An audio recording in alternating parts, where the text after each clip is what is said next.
doing? We out here, chilling in the spot. What up? How y'all doing? We out here, chilling in the spot. What up? How y'all doing? We out here, chilling in the spot. What up? How y'all doing? We out here, chilling in the spot. What up? Hey, everybody out there. It's the Negroraguan Podcast coming at you. Right is right, wrong is wrong, though. You know what I'm saying? And I noticed it at first, but I was like, okay, maybe that's just no big deal, whatever. And I get that part too, but hey, we still call it that part. Take ownership of that shit. Go get help and seek help for that shit and kind of correct your They're politicking, rapping, shooting the breeze, trying to holler at a name. Hope get something together for the weekend, whatever. How y'all doing? We out here, chilling in the spot. What up? It would be the volume of the conversations, though. It would be, voices. You know what I'm saying? We get up in there and we just start doing us. Just loud. Niggas just loud. Say have fun in your podcast. Say I love you. I love you. Cruising down the street in my 6'4", jocking the bitches, slapping the hoes. Went to the park to get the scoop. Knuckleheads out there, cold shooting some hoops. A car pulls up, who can it be? A fresh El Camino rolling Kilo G. He rolled down his window and he started to say, it's all about making that GTA. Cause the boys in the hood are always hard. You come talking that trash, we'll pull your car. Knowing nothing in life but to be legit. Don't fool me. They come in. Right. Oh, he been tossing salads all night. Okay. And then you coming in trying to kiss on my nieces? Hell no. Okay, all right. Get him, hey, man, I'm Fucking rusty trombone this nigga. All right. 30%. Damn, dog. Okay. So, all right. So, full. I'm Jafari after, man. Hey, So full. Go get him on. So full disclosure.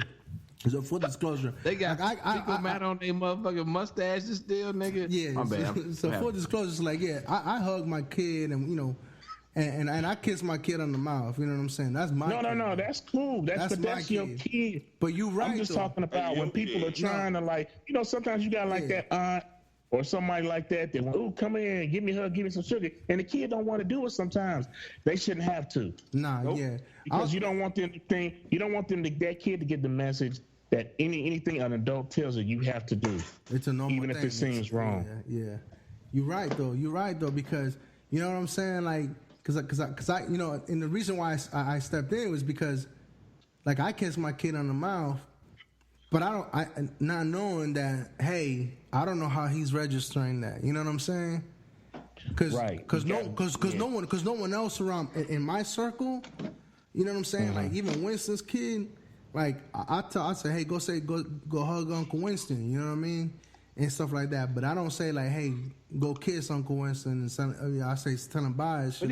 But even don't want to hug me. That's cool. Like, some days I get up, Grant get up, he be grumpy. I'm like, hey, come give Daddy a hug before he go. And he be like, huh? I'm like, all right, then. I holler. Some days I don't want to hug you, little nigga.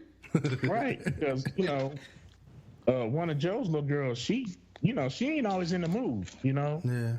And, on the days that she's cool and she want to give hugs and kisses out, then that's cool. But if she say no, I keep going. I ain't gonna, snatch her up and be like, oh, you gonna hug and kiss on me, girl. Yeah, you want to build that independence. Like, I think, like James was saying, you also want to let kids know that they don't have to. Affections should not be forced. That's my main point. That's true. Now you brought up something that kind of resonated with me. Like you said, you kiss your kid on the mouth.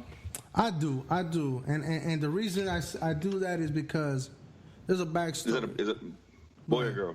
It's a girl. It's a boy. A boy. Yeah.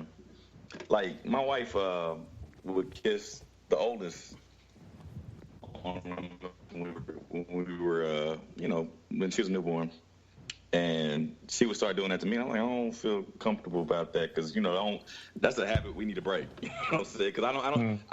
So she's 10 now, and that shit would be super fucking creepy if that would. So I was uncomfortable with that from the get go. So I don't disrespect parents to do that. I'm just saying that's a line that like what I won't call him Ricky because that's what we call him. But with Julius James Jafari Jackson Jr. No, your whole, all of your aliens. Jackson the third, nigga. Right. You might as well just go by first of his name. Like you might as well just put your government name out there, dog. Because the king of the dynasty. It's too late now. It's been out there for the last 2 hours, so we good. What the reference was. Yeah, nigga, that's a solo cup. You know how we get that right here, boy? Cup side of cup. Nah, I'm getting a little juice. But he said something I forgot now. We didn't start we're kissing in the mouth. Because you say you wanted to break that habit with your daughter. Well, yeah, like Ricky was saying, you got to teach the kids what's appropriate and what's inappropriate, and for. Man, I'm like, I haven't heard too many stories about like fathers touching on their girls and shit. Yeah, I mean, well, the statistics say that most of the time kids are molested by like a family or a family friend. Yep, it's usually somebody close. That's the same with rape. The same with rape though too. Right. Yeah, straight up. Mm-hmm. Yeah, but like, okay, so like the backstory. Okay, so like the reason, I guess it could be my justification or whatnot. So you're right though, because see, like any other kid, regardless how, even my nephews, I don't care how old, how young, whatever. I really don't feel comfortable touching them or handling them because of my fear of. See, like the way I'm with my kid, I'm affectionate. So, like growing up, I ain't had a dad. I didn't have a dad growing up. So, like for me, I want my kid, I want my son to know that his dad is there. I want him to know that his dad cares. So that's where I'm coming from. But I feel you because I had the same, like me showing a lot of affection to my son, even at an early age, I had to fight that. You know what I'm saying? Because I didn't grow up with that, and it wasn't a normal thing. But when I had him, and I held him, it was different. It felt different. You know what I'm saying? So it's like, I guess that's where the affection. Nah, I'm not going out there and kissing every baby. I'm not kissing out like our nephew. I'll hug my nephews. I'll hug our other nephews and stuff like that. I'm not kissing it just anybody. And even my son. My son get kisses. My baby gets plenty of kisses. They get it on the cheek, they get it on the forehead. Yeah. Mm-hmm. But I can't do the mouth, man, because I just feel like that's even me. I got my shit for my fucking son. That nigga taller than me. Still give him a little kiss on the forehead. I give him a hug and shit. My oldest, my 13-year-old boy, they still get kissed on top of the head. My daughter, it's like kissed on the cheek. You know what I'm saying? So I definitely get it. But for me though, I think we are on that same thing as far as men want to show that appropriate love, that level of affection to our children. Because as men, you definitely want to set that. Like you said, with your pops not being there, my real dad wasn't there in the beginning, but then I got lucky with my mom. She married a real good dude, so I had a strong role model in the house. So you definitely want to show the appropriate level of affection and show your children how to set boundaries with males. So that way when they go out into the world and they're away from you, they understand where that boundary lies. So I think on the other end, especially with mothers, the same thing. Setting an appropriate boundary as far as the males and the female children. As parents, that's what we do. Hey, that's one of them. As Randolph would say on Three Guys On, they say raising babies. Trying to raise a daughter. Raising babies. Yeah, trying to raise a daughter. So yeah, I get it. I think my biggest fear is like, not wanting my boys to think that showing affection or showing love to another male is this odd or weird thing. I think that's where we get to this whole thing of like homophobia and this super masculine male that no one can ever hug or kiss or say, I love you too. So trying to find that, because I saw them in my uncles who are like these very hyper vigilant, masculine men who also found themselves in and out of prison and also shot up and dead before they entered their 50s, So it's like trying to draw that fine line to where it's like you can still be a man and tell your brother you love him. You know what I'm saying? Yeah. You don't show your brother that love. So, yeah. Yeah, and for me, like that's like for me it's coming because like I was telling Jafari is when I mentioned it is like when I have my kid, like a lot of my emotions, whatever preconceived notions I had before he was actually born. I even told myself I was going to be a certain way. You know what I'm saying? I was going to be stern, hard, this and that, blah, blah, blah, whatever. That kid has me wrapped around his fingers. Granted, there is some discipline going on. But when they babies, in James will speak to it too, as they get to teenagers, that's when being the hard line parent really kicks in. Because right now, they're children. If they don't do what you can say, you can pick them up, fucking put them in a fucking closet if you want to. I wouldn't recommend it. That's against the law. I'm joking. I'm joking. Are you though?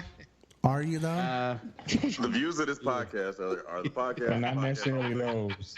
Do not put that shit on. 30 pieces of silver separates themselves from these ideas.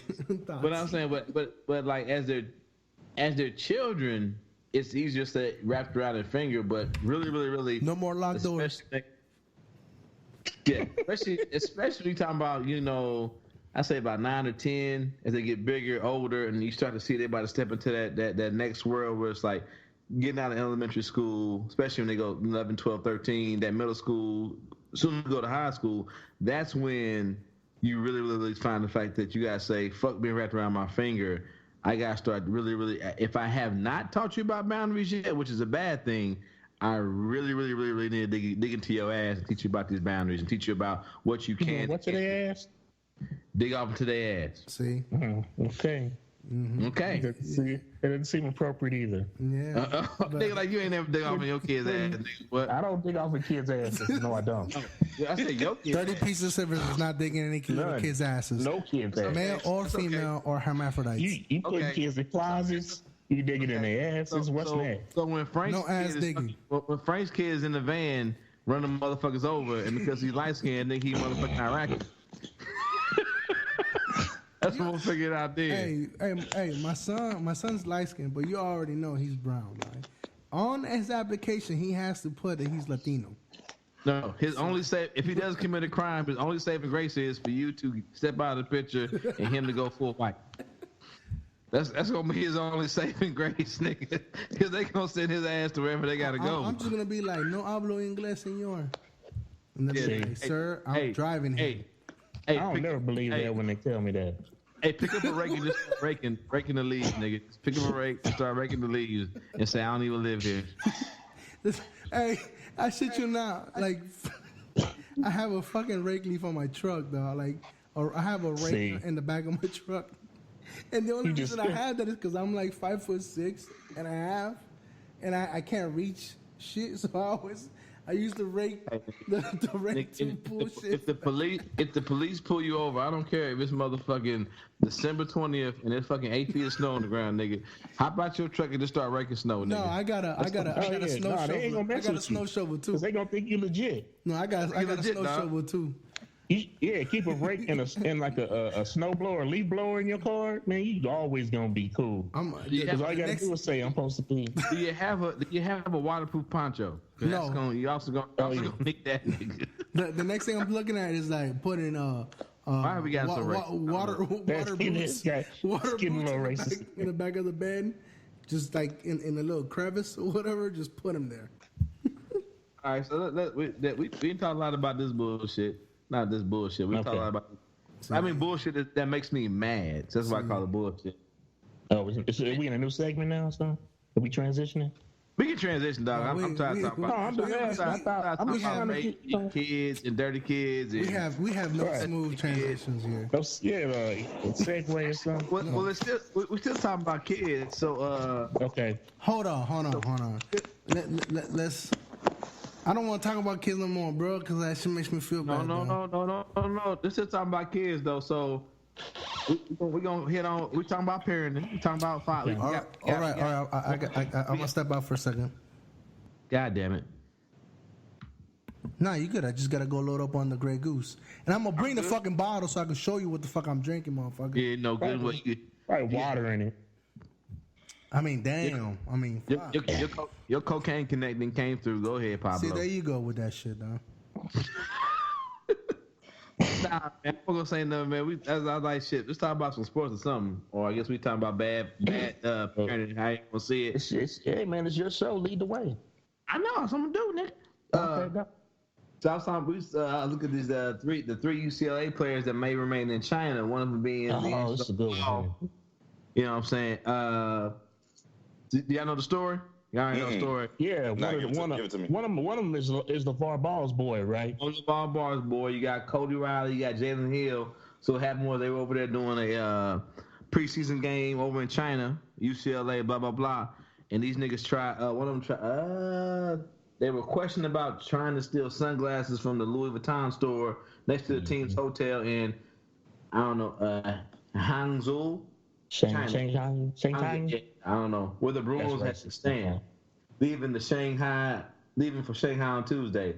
They were released on bail early Wednesday morning. Had been staying at a lakeside hotel in Hangzhou since then, while the team has been in Shanghai preparing for Saturday's game. So that's the backstory. So basically, every kids, they don't say if one of them, two, and three of them, but basically they were in the store. I don't know if all of them, but definitely somebody tried to steal some glasses from the Louis V store over in China, and we all know, and I guess they didn't know that China don't fuck around and do not play. Still communist. Yeah. That shit remind you remember that put shit people back, in labor camps.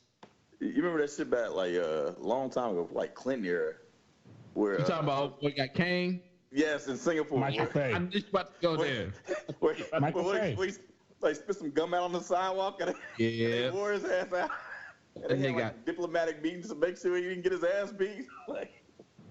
It's like so.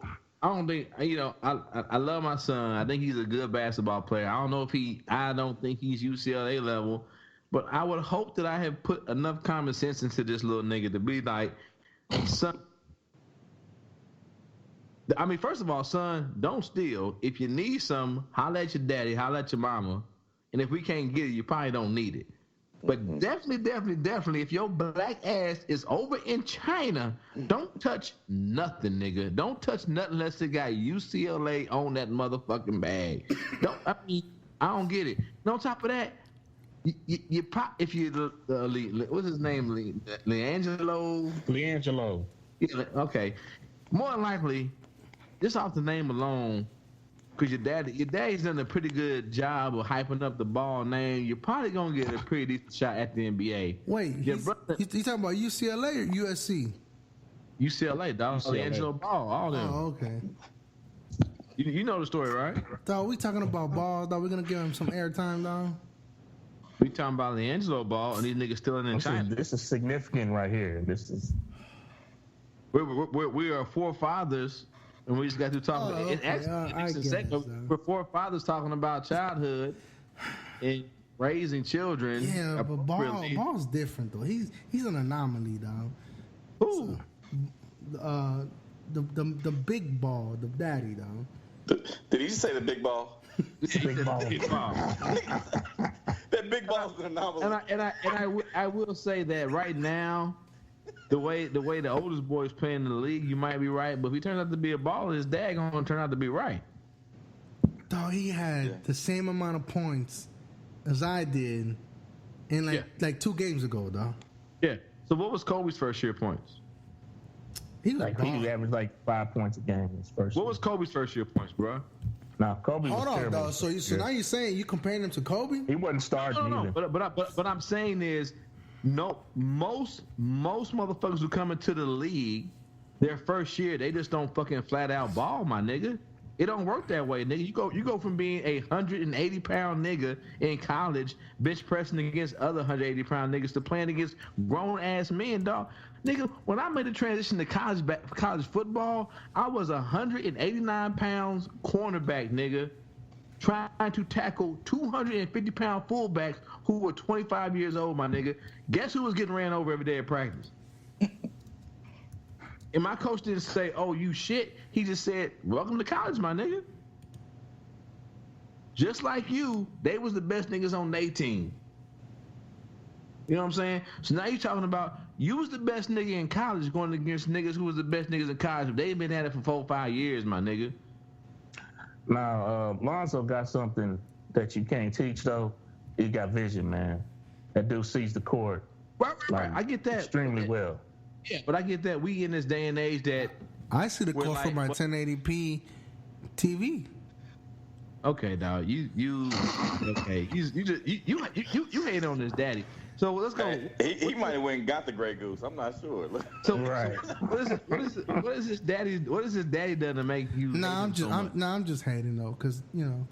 LeVar is obnoxious. I'll give you that. LeVar's obnoxious right now, though. But he's selling the family name. Yeah. That's what no. Hey, do what you do, but you know, I'm just hating. I get why people get irritated with him.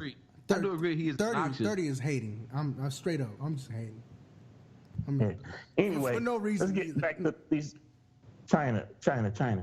Oh, see what the fuck? No, but do you know what the potential prison sentence for these cats are? Have you heard that? 3 to 10 years, my nigga. 3 to 10. So what they do? I just walked in. I know some of the story. I don't know the whole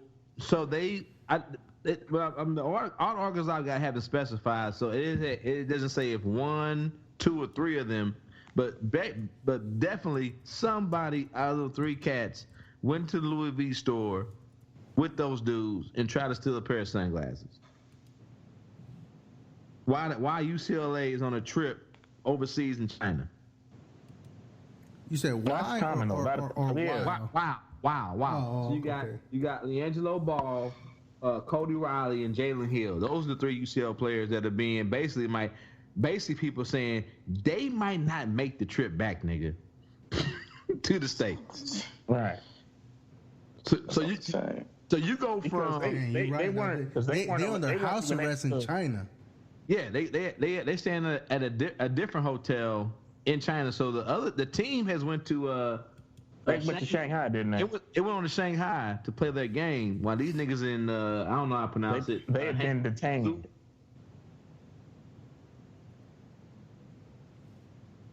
What? No, I'm saying Hangzhou, whatever. So it's like Hangzhou, yeah.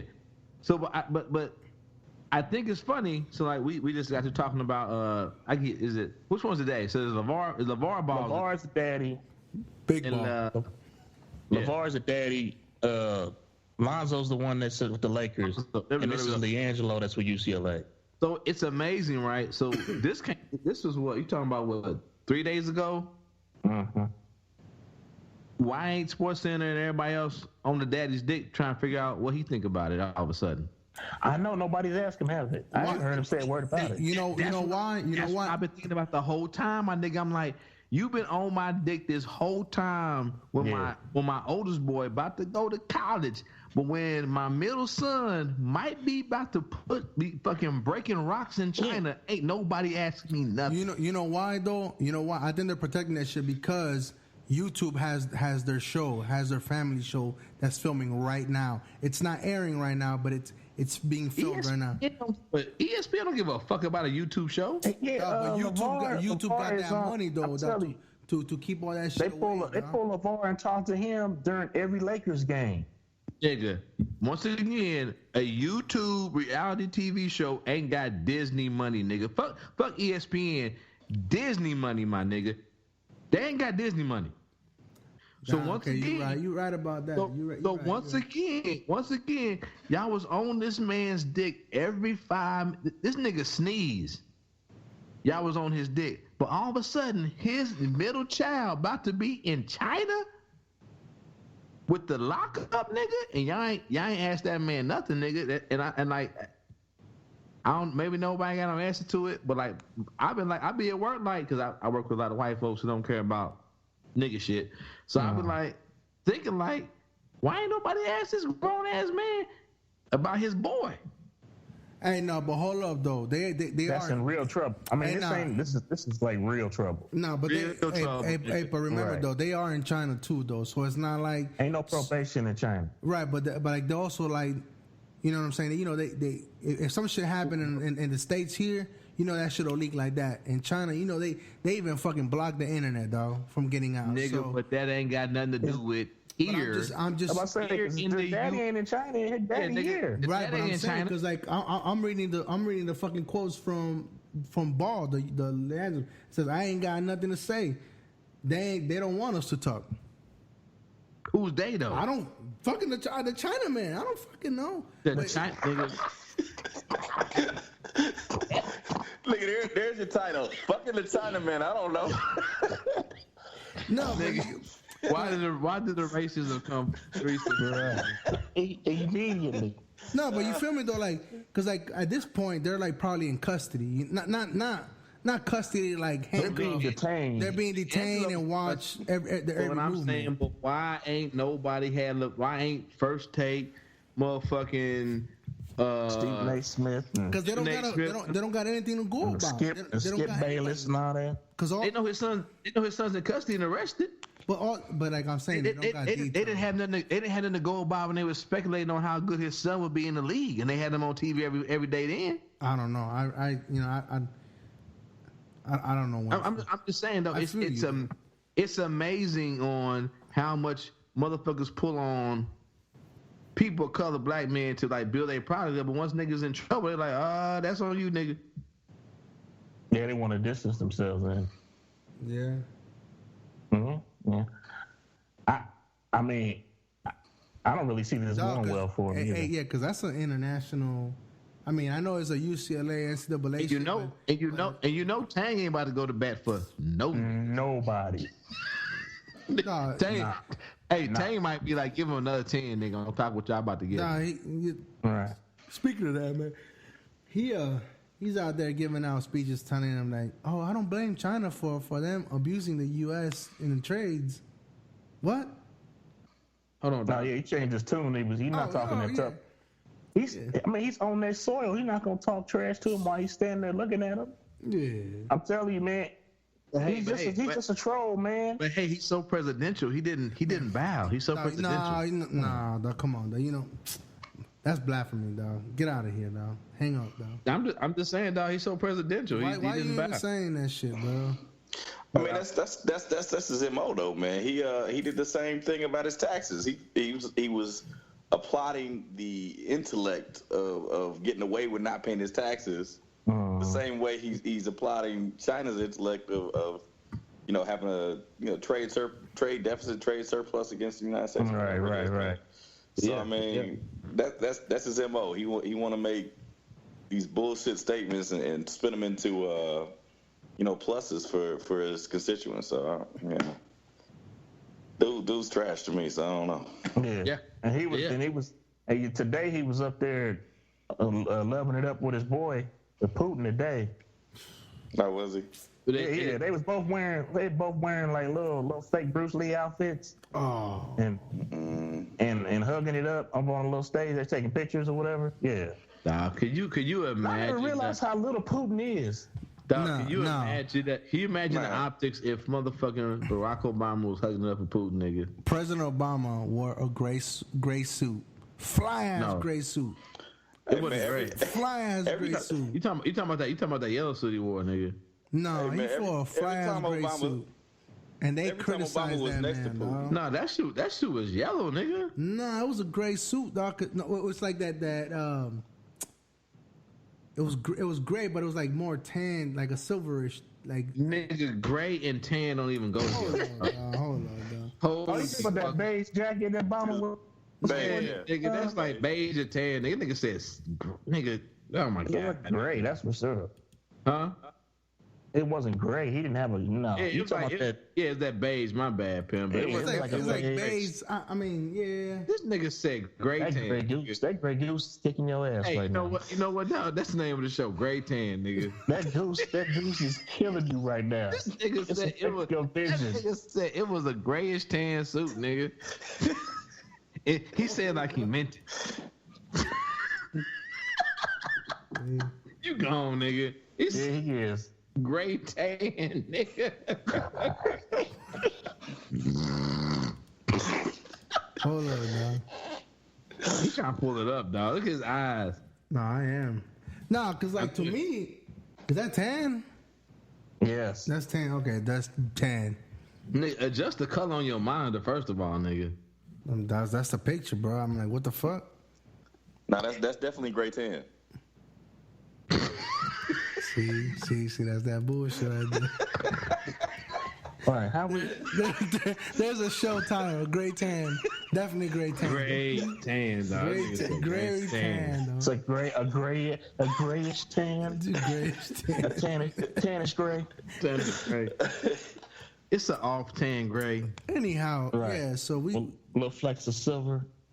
Anyway, so he was criticized for that shit, and then this dude over here, he just fucking opened his mouth and he's been doing everything. Bullshit. Yeah, that's what he does, man. He built his brand on that. At this point, all right, he's doing his thing. What the hell he wants? All right, so we talking about politics for right now, for like a little bit. So who went out to vote yesterday in your local elections? Oh yeah, not yesterday. Tuesday. My bad. Tuesday. Yeah. That was 2 days ago. Yeah, for the new airport. Yeah, I did that. Oh, you did that? Yeah, I voted for the airport. Okay, so I don't know anything about that. Nigga, we need a better airport, dog. Well, look, I honestly like the airport because it's small, and easy to get in and out. It's still gonna be small and easy to get in and out of. Man, that it's too easy to get in and out. It's pre 9/11 easy to get out in and out. All right. That is true. That is true. You gonna get in here and blow some shit up. I could show up 30 minutes before my flight leaves. All thing I say is I gotta say strategically though, you could blow it up and still do business because it's so spread out and so inefficient, nigga. Right. If they done, they blow up the terminal they ain't using. They blew up Terminal A, nigga. Was A not used?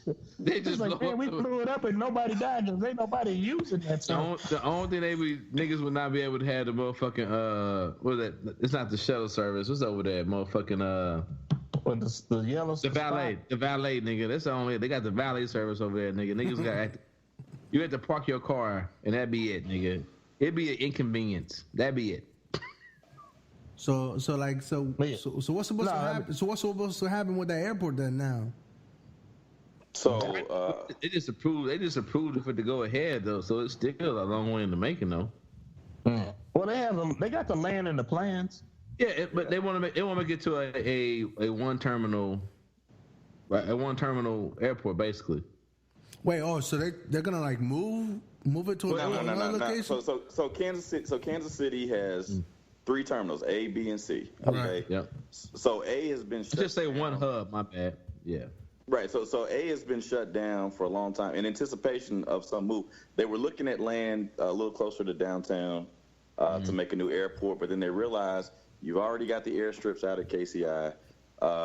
You can just tear down Terminal A and rebuild it in the image that you wanted to, and then still stay operational in B and C. So like a lot of carriers are left anyway. And so what's left is, Southwest pretty much runs Terminal B, and then you got a few other. You got American Frontier, Delta all over there, and fucking C or whatever the fuck. So they've been able to kind of consolidate into there. So what they're doing is they're trying to build more of a modern and one that could possibly may even be a hub in the spot where Terminal A is. So they're gonna tear Terminal A down, rebuild, and then house everybody there. And it should be more efficient. It should be, modern conveyances. I mean, I went on a flight like a month ago and was hungry as hell because I just got off work. And the only thing you could get inside security was like this overpriced Yeah, I know exactly what you're talking about. Yeah. Wolfgang Puck, whatever salad that was dry ass chicken on him. Yeah, because like basically everybody. They don't have any decent. Yeah, that's a real big problem. It's like no decent amenities. Yeah. Also, the problem that people don't understand is that the planes are larger now. Yep. So they need larger, runways to go on, and they can reduce all those gates down to an efficient, like they're at 70 something, the actual gates, they can bring that down to a good 35 and make them larger, each one larger, and it'll fit those larger planes that fly now. Well, my wife works in the airline industry. That's right. She's got off a plane. She's on her way here now. But there's a lot of stuff that we as the public don't see that goes into, checking bags and having them go through screenings.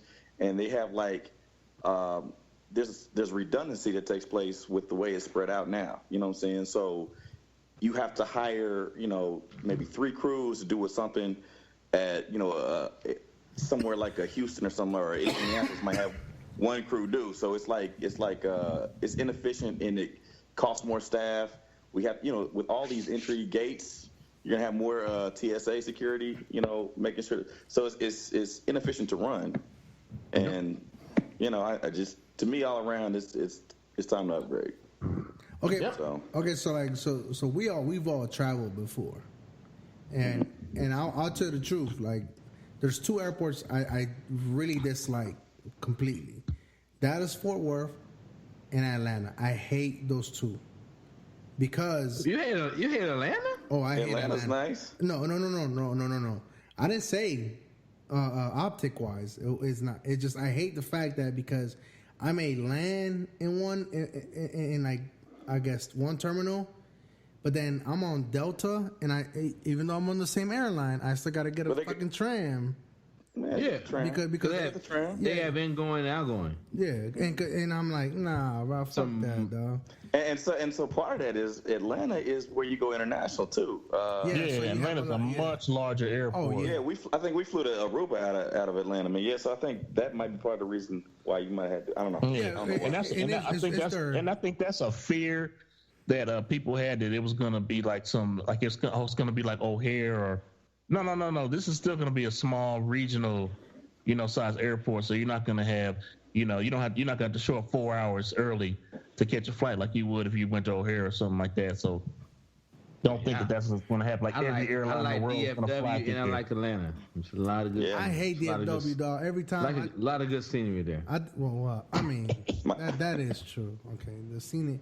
Yeah. I said the optics are there. It's just the actual waiting time. I had a flight that was canceled in that Fort Worth. So you ever been on a 2 hour, like a 2 or 3 hour hold at KCI? No, I haven't. Nigga. Well, not on the plane. I've been like waiting to get on the plane, yes, but not on the actual plane. I haven't been. Like DFW. If you like a 2 hour, 3 hour layover, it ain't bad because you can walk around. Like KCI, you gotta leave the motherfucking gate and go do whatever the fuck, and then try to check back in. Like once you in, you in. I like that idea of once I check in, I'm in the airport. I can walk around different stores I want to look at, get some food, get some drink, and I ain't gotta leave and go nowhere. Right, you don't have to go back through security and all that sort of thing. Right? Yeah. That is true because they do have the Starbucks in KCI. They do have the Starbucks outside the. Yeah, everything is outside. Yeah, except for everything is outside. And you can't take the coffee. Bullshit. Yeah, except for those little 3 or 4 bullshit shops that have been approved to be inside the gates. Yeah, and that is the point. Nah, there is a Starbucks inside security. You just have to go through 14 gates to get to that motherfucker. I'm just like I like the idea of I drop my bags off as soon as I get there. I check in, and once I check in, I'm in the airport. No matter what fucking tram I take anywhere, wherever I gotta go, I'm in the airport. I like that idea. And if simple Midwestern motherfuckers don't want to get modernized and get on with that idea, fuck them. Well, the vote passed 75%, so I think everybody. Well, I mean, yes, it passed 75%, but I mean, the idea was that the travelers would be taxed as opposed to the municipality. Right. Because I mean, they've had votes on this before. They got shot down. Yeah, because, the small fight within the fight. But then they put it behind a World Cup bid deal too. That's another thing too. Like that's like the World Cup bid for 2026 for Kansas City to be a host country.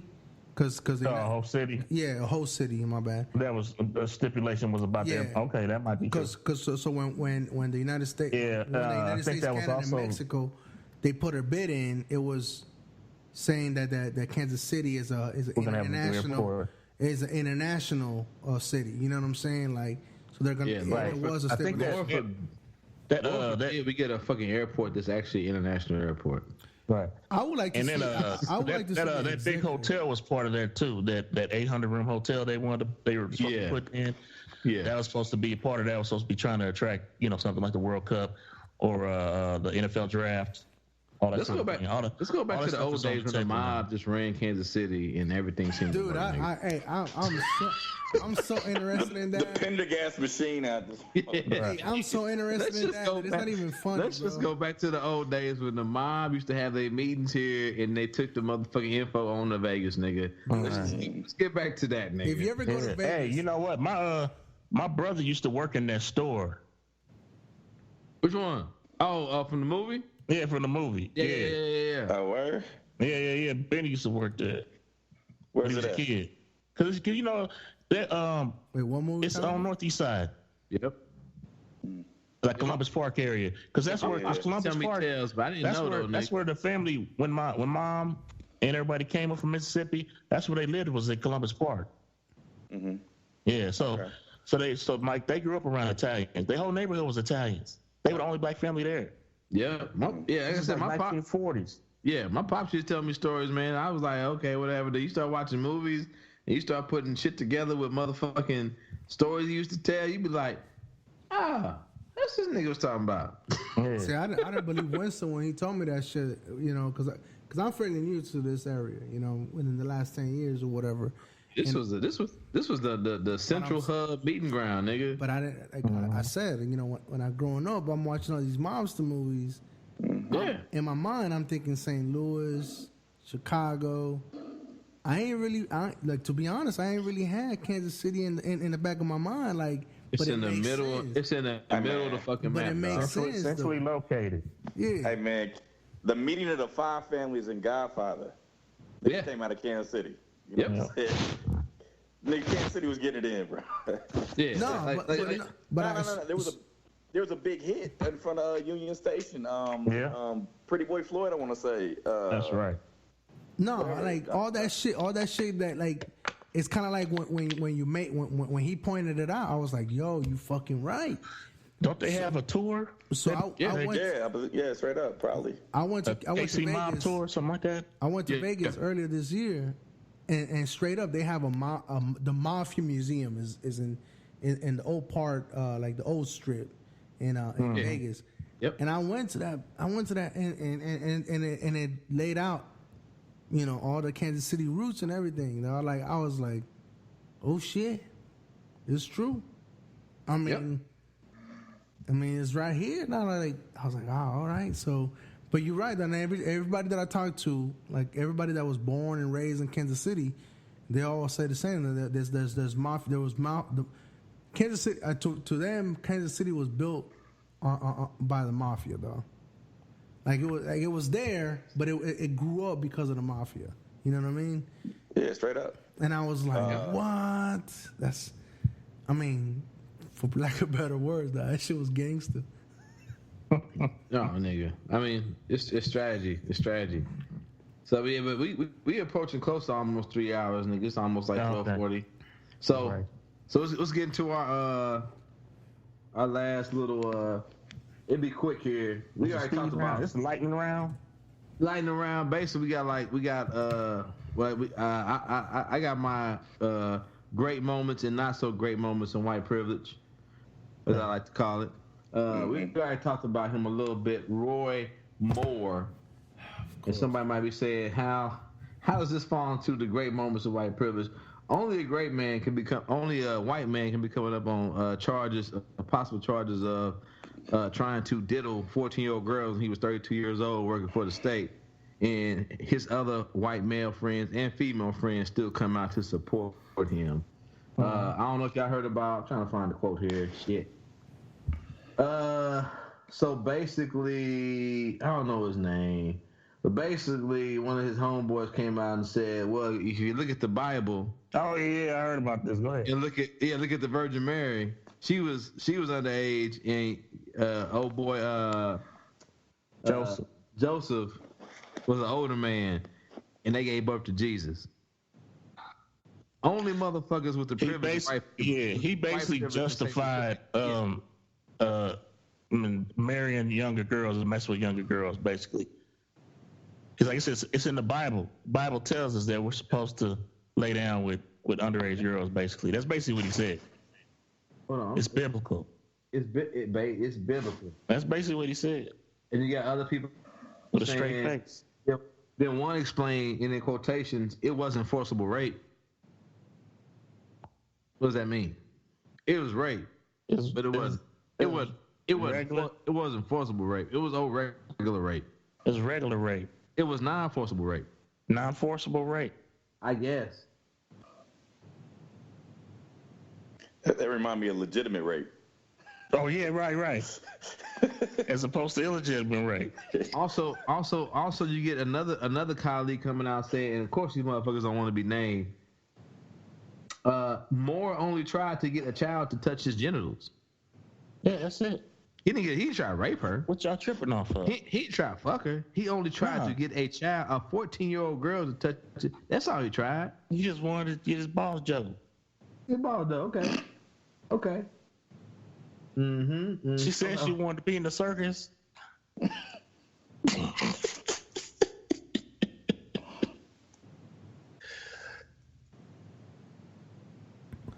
Yeah. By the way, it was hold on. It was the Alabama auditor.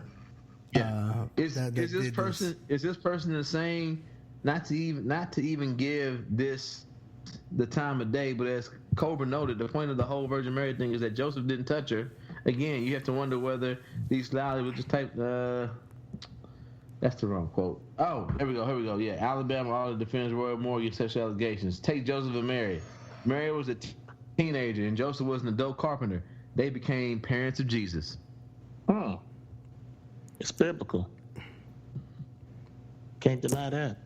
So once again, and wait a minute, what is up with Alabama anyway? Isn't this like the third or fourth incident with Alabama over the last year or so? No, it's the same guy. The same guy. And one of the incidents that he had was he was questioning about the Second Amendment, the right to bear arms and shit. He fucking pulled out in the middle of his speech, a fucking 22 though. Oh, is this the same dude that wouldn't take down the Ten Commandments thing? Yes.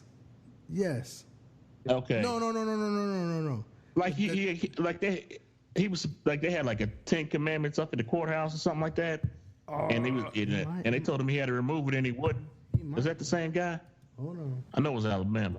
I thought it was him. I'm not sure. That was South Carolina. Okay, I thought that was Alabama where that happened. Amazing. Amazing. It's all states that used to be in the Confederacy that are all fucked right.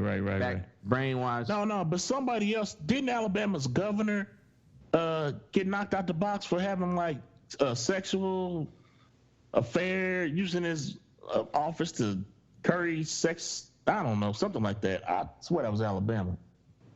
I don't know. All I do know. No, you're right.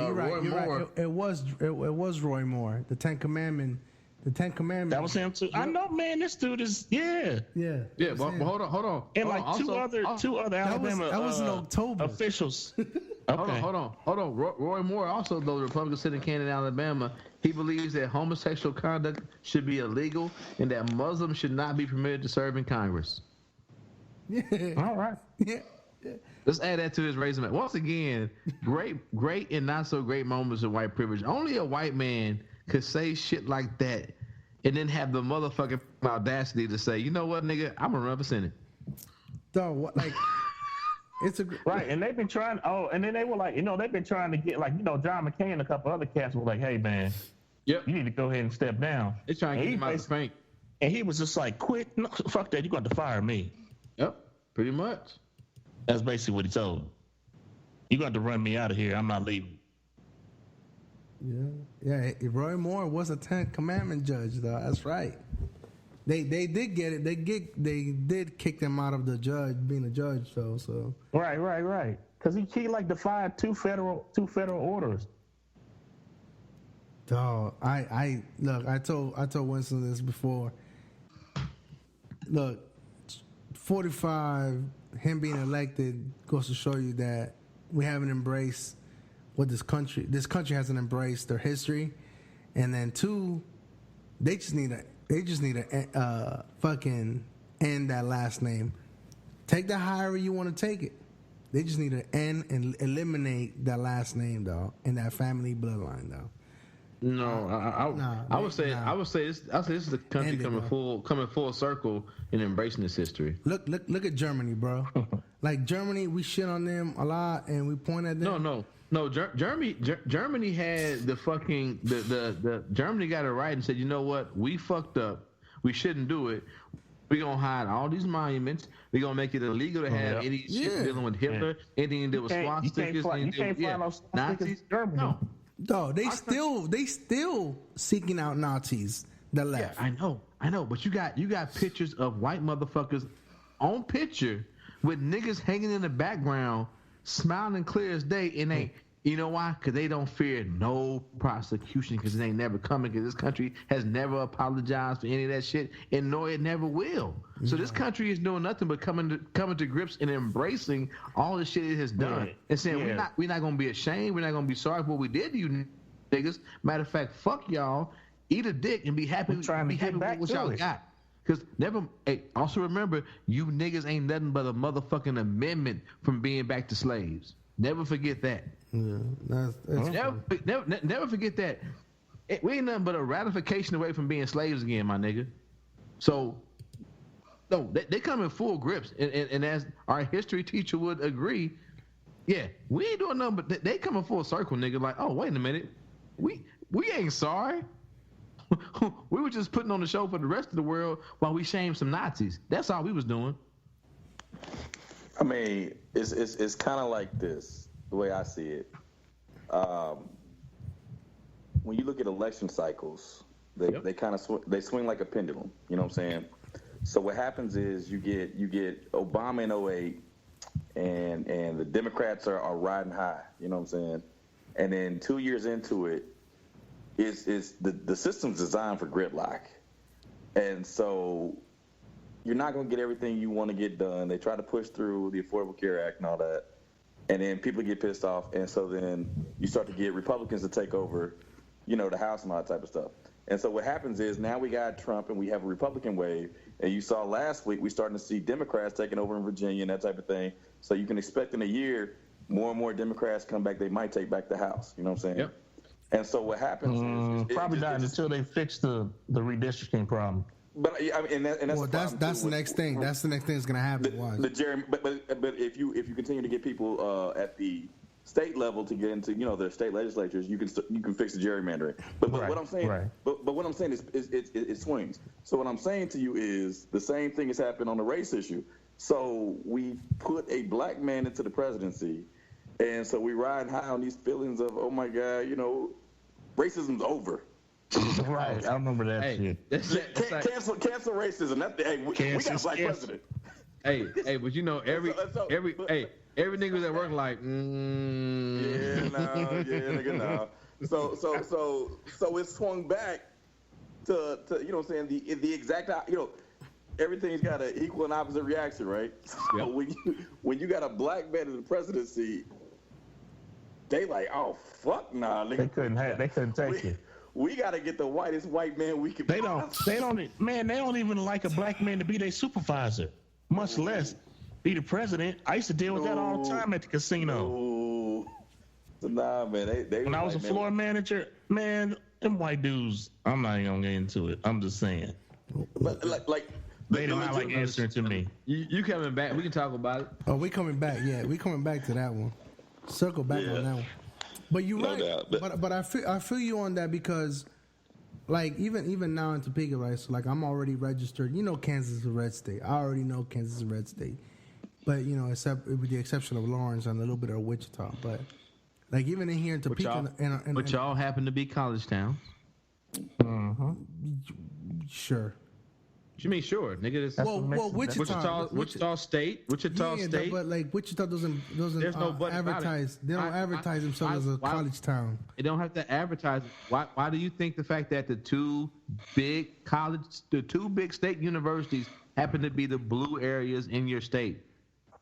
It's not a fucking coincidence, my dog. College students tend to vote Democrat across the board. It's not a coincidence. So I'm not arguing. You can say, I'm not arguing that. You just did argue. I'm just saying though, they don't advertise themselves. Wichita you don't have to advertise it. You don't have to advertise. It's a big ass state university in the middle of your fucking city. Okay, but they go to the NCAA tournament. I think that's every year. What I'm trying to say, advertise. You don't have to advertise it. You have to advertise. Oh my god. The thing is, dog. no. I'm saying. I hear you, dog. If you heard me, you wouldn't debate with me. I'm saying is, if you would track it, even in red states, most of your large college universities happen to be blue areas across the board. That's a given fact. Sure, down south, as you go further south, there might be some lean here and there, but even then, most of your enlightened cities are larger cities that have college state-funded college universities in them. No, I agree with that. That's true. This is a true statement. I do read from time to time when I'm anyway. So like here in Topeka, so like when we voted and shit. So like we have our we vote. We just not me, but like because the city of Topeka just elected their a Puerto Rican female to be mayor, and she's a Democrat.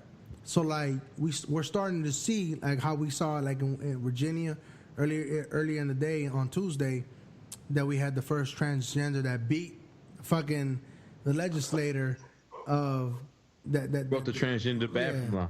So we started to see all the trends, and even in like little small. So hopefully, in 2018, you know what I'm saying, we don't have to get that many seats. I think we have to get like, I think right now, if Roy Moore pulls out, that turns it back to 51-49. Oh, in the Senate, there's a good chance they can take the Senate back. Yeah, because if Roy Moore pulls out, that goes back to it'll be 51-49. Yeah. And then I think that'll leave. I believe from what they were saying, I think it was New Jersey and I want to say either Virginia or Maryland are the two swing states right now. There could be other ones, but the ones that are prime candidates like New Jersey and Maryland. So. All I would say is in 2020, if we still got these motherfuckers sucking Bernie Sanders' dick, oh, he's fucking it up though. It's separating Democratic Party. Outside, there really is no one to. We talk at state levels. Yeah, I think we're good. People are fed up to a certain degree, but on the national level, dog, motherfuckers who silently go into these motherfucking booths and vote with their racist ass motherfucking tendencies, who with no care for public policy or social agendas. There's no one to oppose Trump, bro. No, look, I told you this shit in the other podcast. I made sure when I went to go register, I'm like, I'm Democratic, and I got my. Still what you want, dog? Yo, I had my registration card. I went to the fucking. Yeah. I went to the precinct, and I said I want to make. I was like, here's my ID. All I'm telling you is there are a lot of Democrats out there who say, no more niggas, definitely not Hillary. Fuck Bernie, and then either they don't vote or they vote for Trump, bro, and that's what we get. That's what we get called at. The incident with the DNC does not help that at all. As far as what? As far as them in terms of well, because the Democratic Party really needed to bring those Bernie Sanders voters back in. Yeah, but I don't want those racist ass motherfuckers anyway who don't want to vote. Yeah. And I get it. And here we go. We got to cater to a base of motherfuckers who say, well, 2 years in a row, I voted for Barack Obama, But I'm gonna vote for Trump now. I'm like, well, you a racist anyway, motherfucker. Fuck you. So you really weren't gonna vote? You really weren't gonna vote unless it was for a white man, regardless. And on top of that, Bernie Sanders can't win the national vote. I don't care what no one tells me. You've been in office for motherfucking 120 years, nigga. You crossed the motherfucking Delaware with motherfucking George Washington. You can't win anything, bruh. Hillary beat him in a landslide. It wasn't even close. That was not a landslide. No, that was No, she beat him decisively. I'm not. It's the super delegates turning. I'm not gonna say it's a landslide. You're right. On the super delegates, all this stuff is related. That's why I was talking about the whole Donna Brazile reveal. All that stuff relates, you know. Yeah, but then again, though, you're talking about a man. Basically, the DNC was being run out of Hillary's Brooklyn office. Yeah, but he's not even a Democrat. He's not even a Democrat, though. He's a man that wants the power of the Democrats for his own platform, but he doesn't have enough. He doesn't have enough power to have his own party. So which one is it, my dog? Are you either a fucking Green Party motherfucker, or you a Democrat? Because you don't have the balls to say, I'm a Democrat, but you want us, right? So you know what though? Trump switched I don't give a fuck with that black Trump's woman says. A Republican. Trump ain't a Republican either. Yeah, he's not Republican, but he has the ball. He has the ball. Like even like 10 years ago, though. No, he's not. He'll say He ain't that either. He's no Democrat either. Okay, but he registered as a Democrat. He's a white man. Exactly. He's a rich white man that wants to be fucking love. That's it.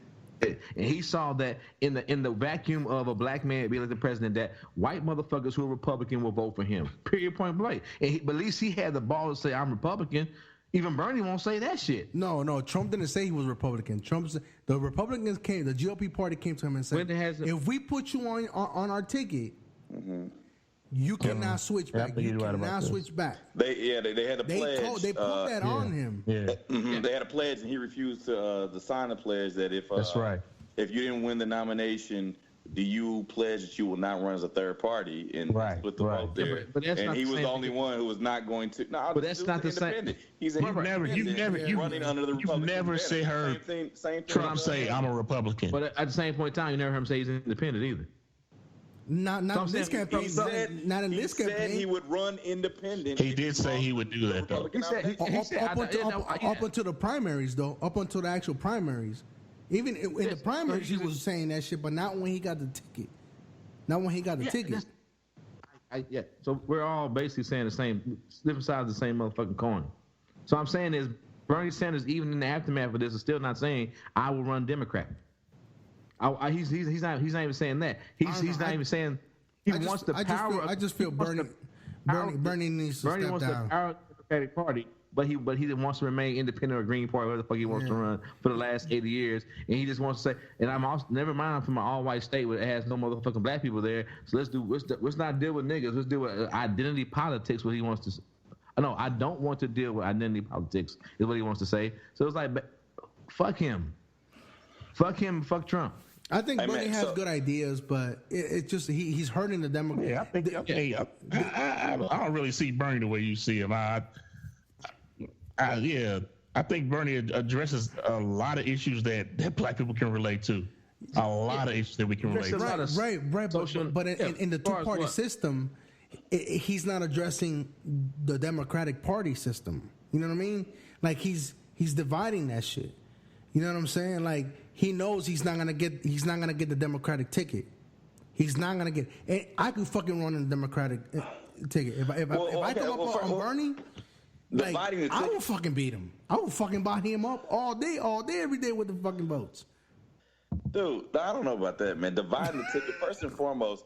When Hillary announced that she was running for president, reporters were running after her like she was a rock star. You know what I'm saying? They were chasing her van down. It was like a coronation. It was a coronation. Fuck that shit. She needed to have. If we're talking about the democratic process, there needed to be opposition, and nobody else was willing to step up to Hillary. It made steel sharpen steel. The Republicans, nobody thought Trump was coming out of that. What happened is Trump galvanized and became more of the candidate as he got in there and he mixed it up with these people, and he saw that he didn't come in here with a master plan. No, he did. He saw it as he got involved. He came to the racist base. That's it. Right.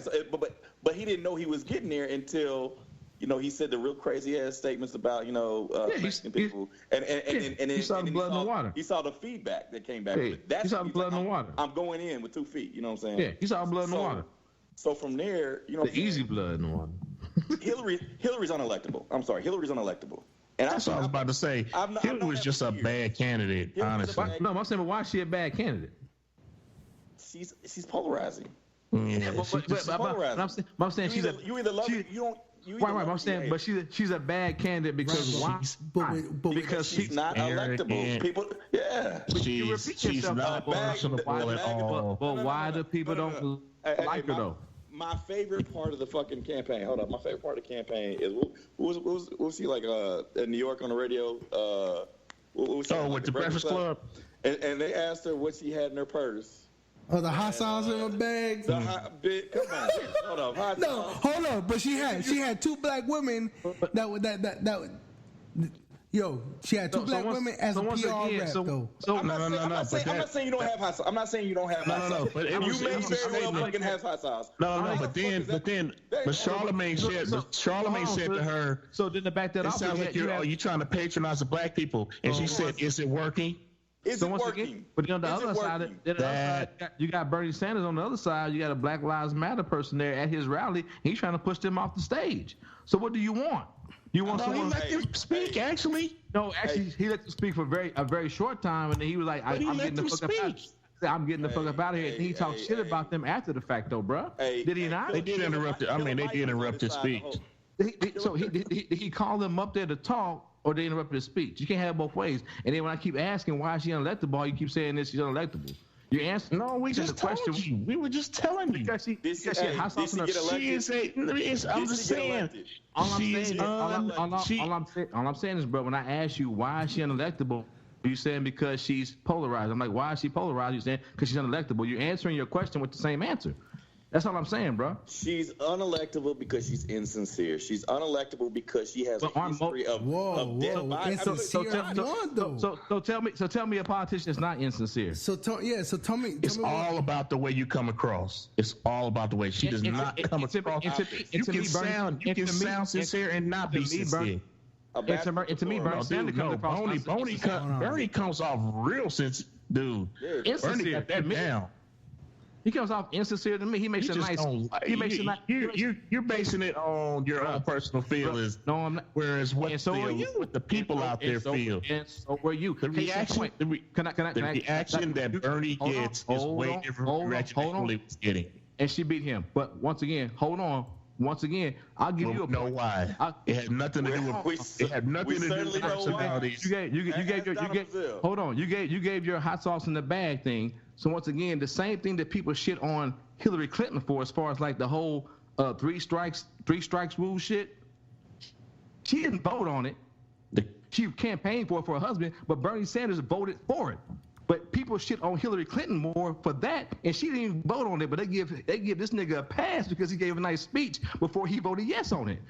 So once again, I'm saying her husband signed it. It doesn't matter. She endorsed it. Hold on. So you're holding her accountable for her husband's vote and not Bernie Sanders? No, I'm not about she campaigned for him. And Bernie Sanders campaigned for the crime bill.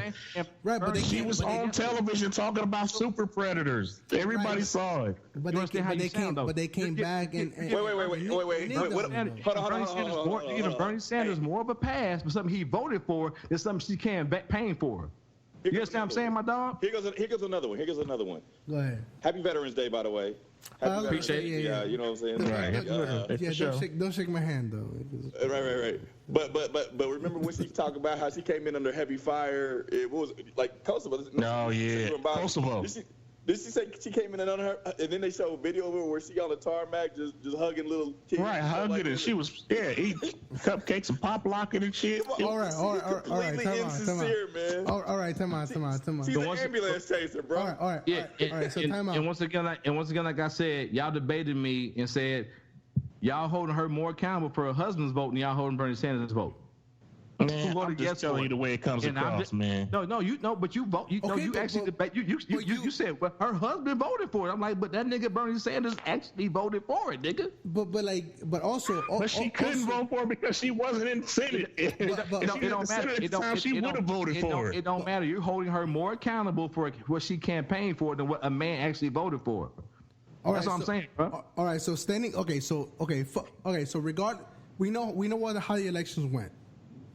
Excuse me. It's been over a year, and both of you guys still feel this certain way about Hillary.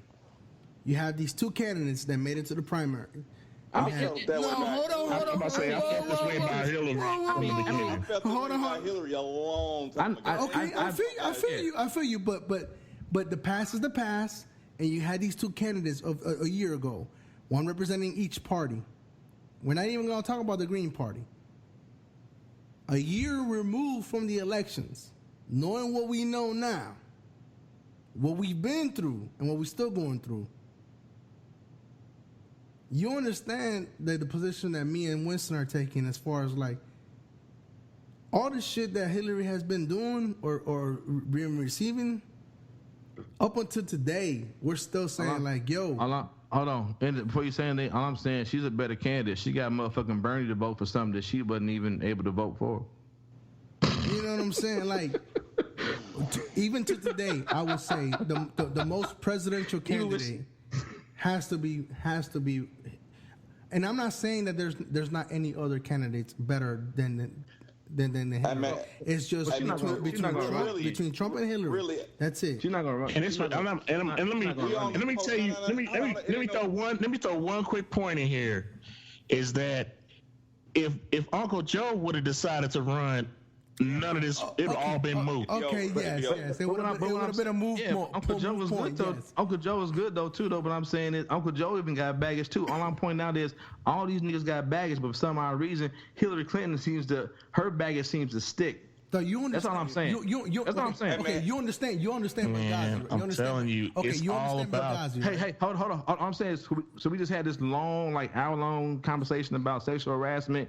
That nigga Joe was shaming old girl for that when what's the old boy Clarence Thomas. Uncle Joe was shaming her. He was shaming her. I'm out of that one. Not Condoleezza, but Anita Hill. Anita Hill. Anita Hill, yeah. Yeah, he was shaming her. So what I'm saying, my nigga, is we all got baggage, dog. So like, but for some odd reason, people like Joe Biden and people don't like Hillary. It is important. It's real simple. That's I mean, let's just keep it real, man. People don't like Hillary. Because she got a fucking like her. It's no outreach. No. It ain't, man. They just don't like her, man. Whatever. It's because she got a fucking vagina, dog. I don't care. I said on the podcast before, because she got a vagina, dog. That's it. Yeah. Because why does her shit stick more than anybody else's shit? Yeah. You understand that Trump had sexual allegations? I'm not saying that none of that is a factor. I'm saying her woman is a factor, but. All I'm saying is your own. All I'm saying with your own words. Look, Sanders voted for it, dog. That's all I'm saying. And you're giving her more weight because she campaigned for it. That's all I'm saying, bro. Why is that? Because I get it. Because no one likes her. I agree. No one likes her, even though she beat Bernie Sanders. And I don't give a care what nobody say. Bernie wasn't gonna beat Trump. So what are we talking about? That's not true. That's not what the polls say. The polls say much different. The polls said the polls also said that Trump didn't have a chance. So what are we talking about? The poll says no. And once it got down to it, and it was like Esau was going to be either Hillary or it was going to be Bernie or it was going to be Trump, and they started polling them head to head. Hillary ran, motherfuckers running jokes saying that motherfucking Trump don't have a chance. So what polls are you talking about? Because the same thing that happened to Hillary, that the Bernie voters did not vote for her. Matter of fact, it would have been the opposite of that. It would have been like Hillary think about it, man. It's not even up for debate. It's easily Googleable. Google it. Yeah. We can Google it, but for real. I mean, you can argue me down, but the truth is that the numbers are there. The numbers are there. We got an acronym, GTS. We can Google the same polls that said that Trump had no chance. That Trump had no chance to win. We can Google those same polls too. So who voted? I'm talking about the polls once we knew who the actual real candidates that could win the presidency. What poll is that then? So wait a minute. So it adjusted on the fly. So but yes, also, it always adjusts. Yes, it did always adjust on the fly. What are you talking about? As the campaign progresses, yes, it does. So come on, man. You're not taking the same polls at the beginning of the campaign, at the end. So it's the polls change according to who are the current contenders. Okay, yeah. So say people are going to say I didn't vote for Trump, even though he won. They did vote for Trump. I don't know. See, what I'm trying to say is, the fact is that you're trying to say that after Trump won, all the people coming out saying. No, I'm not talking about after Trump won. I'm talking about before Trump won. Before Trump won, when? This is before the DNC. Before DNC. Yeah. This is before the convention. Before the convention. Before she even clinched. Right. So you're talking about the same polls once again that had Hillary Clinton beating Trump, right? These same. That's what I'm saying. These are the same. No. You're not listening. Listen. The polls might have had her beating Trump by a narrow margin.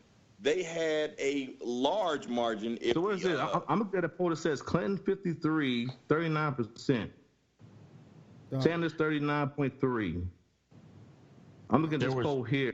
There was a Bernie's. It was a poll that had two different options. Mm-hmm. It was Bernie versus Trump and Trump versus Hillary. I'm looking at that's the polls were taken, and the margin but that's for Bernie was much larger. You wouldn't even be able to do that though. I'm looking at a poll that says you couldn't do that because you couldn't do it because you know why? Because Bernie had certain voters and Hillary had certain voters. And no. These are polls. It's polls. So these are polls. I'm not talking about voting. I'm talking about polls. When you ask people who would you vote, this is what they went. Listen. It's like this. You go to people and say, I know what a poll is. It's vagina versus jars. It's jars and pickles, dog. I'm gonna vote for Clinton, but they go to behind a closed booth and vote for motherfucking Trump. I know what a poll is, dog. When you put a man and a female next to each other. So Roger, what you saying is unarguable, man. So what you saying? Right. You're not. Nobody beat Trump. But polls are bullshit because that whole night everybody had jokes like, oh, for real, Hillary gonna win. Then everybody was fucking shocked the next day. So that's why I say, fuck a poll. That's why I keep bringing that. There is one poll that matters. What poll? There is one poll. The popular vote, which Hillary won. No. The electoral vote. The electoral vote. That's that's the only one that matters, really. The electoral vote, that shit mattered. That's the only one that matters, really. That's not one that matters, but then I hear people on the other side say the popular vote matters once again. And if we're talking about, get back to it. Nigga, that's Hillary, like playing basketball. Hillary ran a shitty campaign, too. Tell me she didn't. No, she did. Tell me she didn't run a shitty campaign. No, she did because she.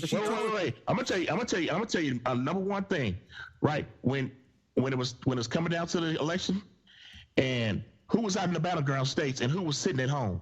That's true. She always Hillary took for granted. She did take for granted the battleground states. She did the same thing. She did the same thing as they were saying, why is Trump out here? Why is he in these battleground states? In fact, he was in like Michigan and Wisconsin, places that are supposed to be Democratic. She did the same thing as Barack Obama, but no one gave a fuck because y'all wanted Barack Obama to win. She's always been a shitty campaign. That's what I'm saying. That's the only reason why now is because you wanted Bernie to win. But she No. I'm saying overall.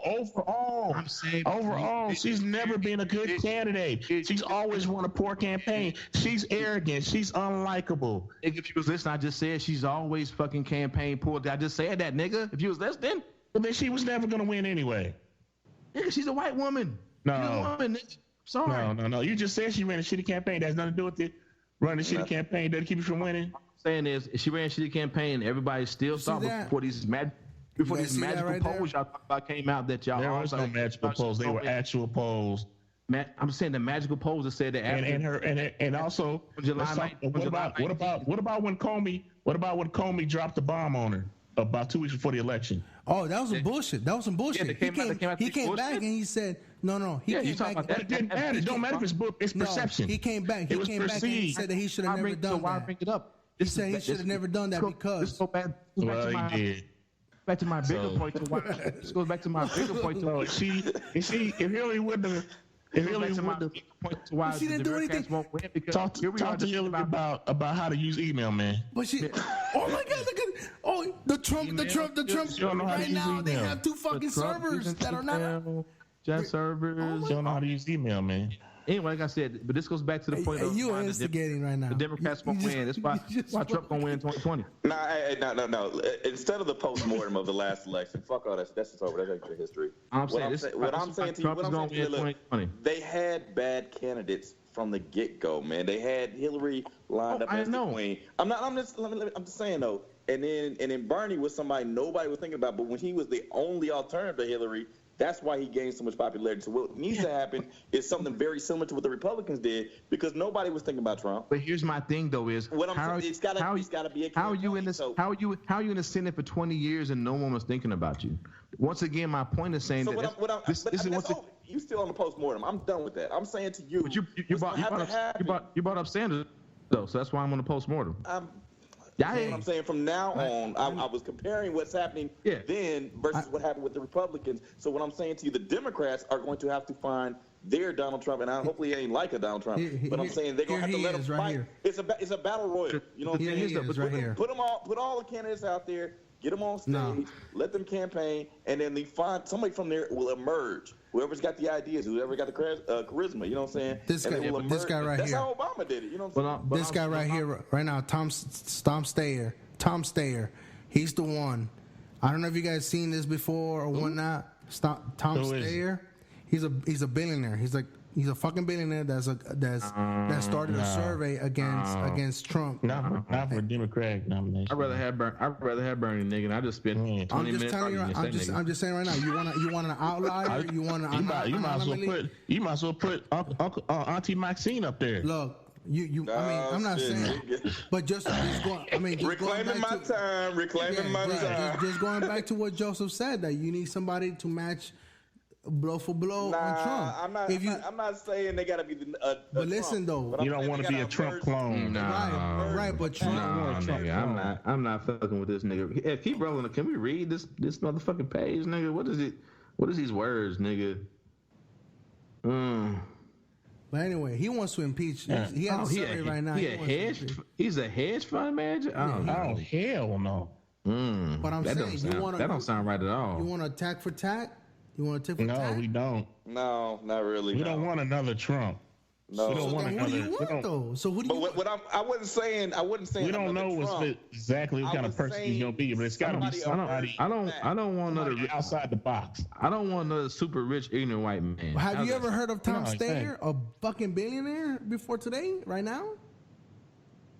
It don't matter. It don't mean nothing to me. It don't make him less ignorant, nigga. I'm just or less white or less rich. That's proven. This man could come out. This man is right here, right now, putting out a survey to the fucking government to impeach Trump, right now. Okay. Oh, I know what you're talking about. Hell no, I know what you're talking about. No, there's a lot of poor niggas. He's funding that shit. He's just asking you to sign a survey. He's funding everything. He's not asking for your money. Hey, keep strolling up, dog. I'll send it up to you, dog. Like, what's his name? Tom Steyer. I bet you Google his name and some bullshit come up like in the first hit, nigga. It might. Yeah, I'm just saying though. So who do we want? It's probably homeboys with Harvey Weinstein or something. He might. He rode with Harvey. But I'm saying though, like, who? Okay, so like right now, I don't see any. I don't see a clear cut favorite in the Democrat. There isn't. There won't be, but there wasn't one in Republicans either. Isn't a Republican either. Wasn't that my initial? Wasn't that before we started arguing? Wasn't that my initial? Jeb was the dude. Yeah. Jeb, and then Trump punked his ass on fucking national stage. No, my bad. I could have sworn before we got to 30 minutes of arguing that I said that there's no Democrat. Jeb didn't want it. He didn't want it right after his, like, he didn't want to. He wanted like 2 or 3 presidents after his brother, because Jeb's still young. You know what I'm saying? And Jeb's the one with the. I could have swore I said there's no Democrat to oppose Trump right now. I mean, that was my initial statement. I never heard that. And now I did. There is. We just don't know who it is. Could be Cory Booker. Look, what's the female senator? Yeah, something about Cory Booker. I don't know about that. What's the female senator? I'm throwing names out. I ain't keeping a roster. Well, there's a female senator in California. There's something weird about Cory, man. They go back to that. There's too many In fact, I know Corey got some secrets, man. I already know he got some shit. I think I don't have a problem with Bernie. It's the Bernie bros and niggas like that. They come at you that you know they're like just basically like borderline racist. They don't want to vote for no. They didn't want to vote for no niggas. Don't want to vote for nobody else besides the white man. So there's too many Bernie bros that are not going to vote for Cory Booker off top. I know that for sure. They all Bernie or bust. No matter, even if Cory Booker saying the same, he can say the same. Maybe it's Elizabeth Warren. It could be anybody. I'm not saying Elizabeth Warren ain't gonna do it. Names. She ain't gonna do it. Elizabeth Warren, she too smart to run. I feel you. Elizabeth Warren, but I think she got some that on her too. Kamala Jones. Oh yeah, Kamala Jones. Kamala Harris. Kamala Harris. I like her. I like her too, but she might need a little time before she. There's some people. Wait a minute. Hold on. Wait a minute. Y'all asking too much of America. Black and a woman, they can't do both.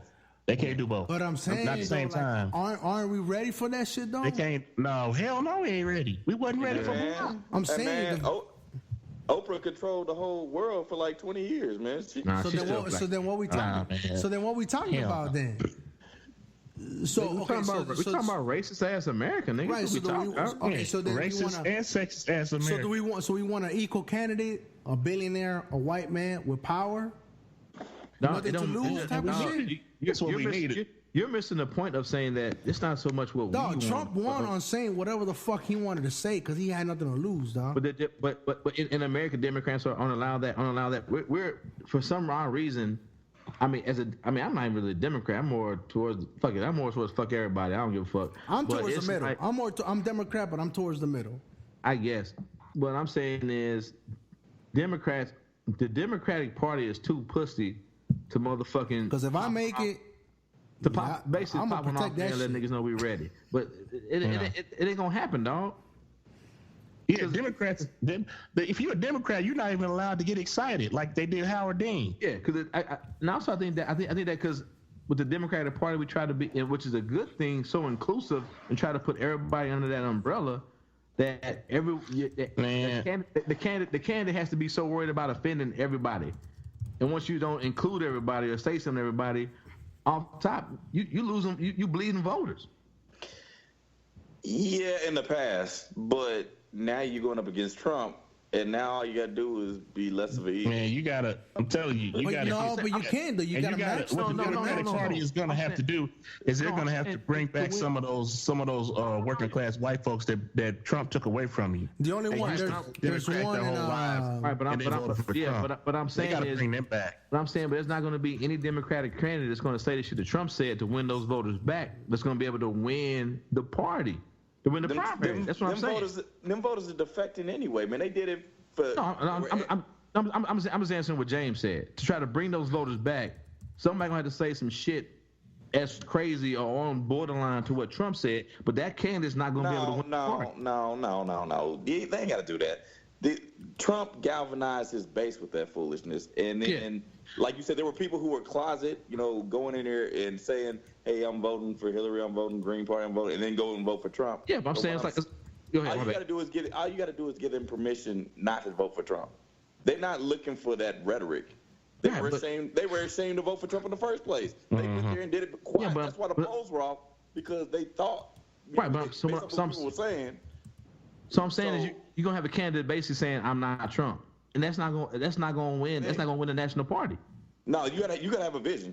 You have to have your own vision. Right, but I'm saying hey, you know what? That's a good point because right. But I'm saying the vision. But I'm saying, but the Democratic as Party messed up as he was, Trump did have actual platforms. Right. But it's so stood on. But it's so racist. What Hillary stand for? It's so racist and gutted that what? Stand for trial. Okay. But once again though, even though good boy Bernie Sanders stood for I guess social economics, I guess it still didn't address everything the Democratic Party stands for. That's what I'm trying to say. The Democrat. Wow. Have I said that 20,000 times? There's the guy in Wisconsin that's running against. Hold on, Frank. What I'm saying is that, like I said, numerous times before, he's not a Democrat, and y'all just come back with a nice little swipe. He's not a Democrat. No shit. I said 20 times while we were arguing. What I'm saying is, even motherfuckers who want to take control of the Democratic Party to use our power, the party is so fractured that there's no one single person that can win it outright. That's what I'm trying to say. So right now, there's no person to oppose Trump. That's all I'm trying to say. The vision of the Democratic. I really don't disagree with that. That's all I'm trying to say for the last 30 minutes. Unless you match it for tick for tack. That's what I'm saying, though. But if you try to match, if you try to match Trump tick for tack, you will lose. I'm talking about optics. Because they tried that already. I'm talking about optics. The Republican candidates tried it. They lost. Cruz couldn't do it. The one thing the Republican Party does. What's the one from Miami? Rubio. The one thing the Republican Party does, which is good, they get lock in step, nigga. Even though the message might be fucked up, racist, and fucking excludes people who don't look like them niggas get tight and get locked in step. And that's something the Democratic Party has not been able to do in years. That's why we gonna fucking be fucked in the game when 2020 comes. What are you talking about? There were more Democratic voters than there were Republican voters. What are you talking about?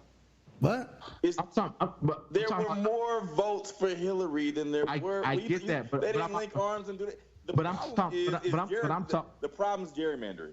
I know, but it also addresses the problems we're talking about on the state and local level too. Also, getting locked in step to as you said way early in the podcast, change gerrymandering. I'm talking about the smaller picture affecting the bigger picture. I'm sorry that my message wasn't direct, but until we get locked in step as far as like affecting the local level, the state level, the fucking local government, state government, and then going to the national level, we're gonna be fucked in the game. Yeah, because even your gerrymandering comment or stance doesn't reflect on the popular vote because it's the same vote. It does. It does. No, it doesn't because it's the same districts, same lines, same everything. They're not the same district. They're not the same district. If you're going out for the popular vote, that's where they're getting it from.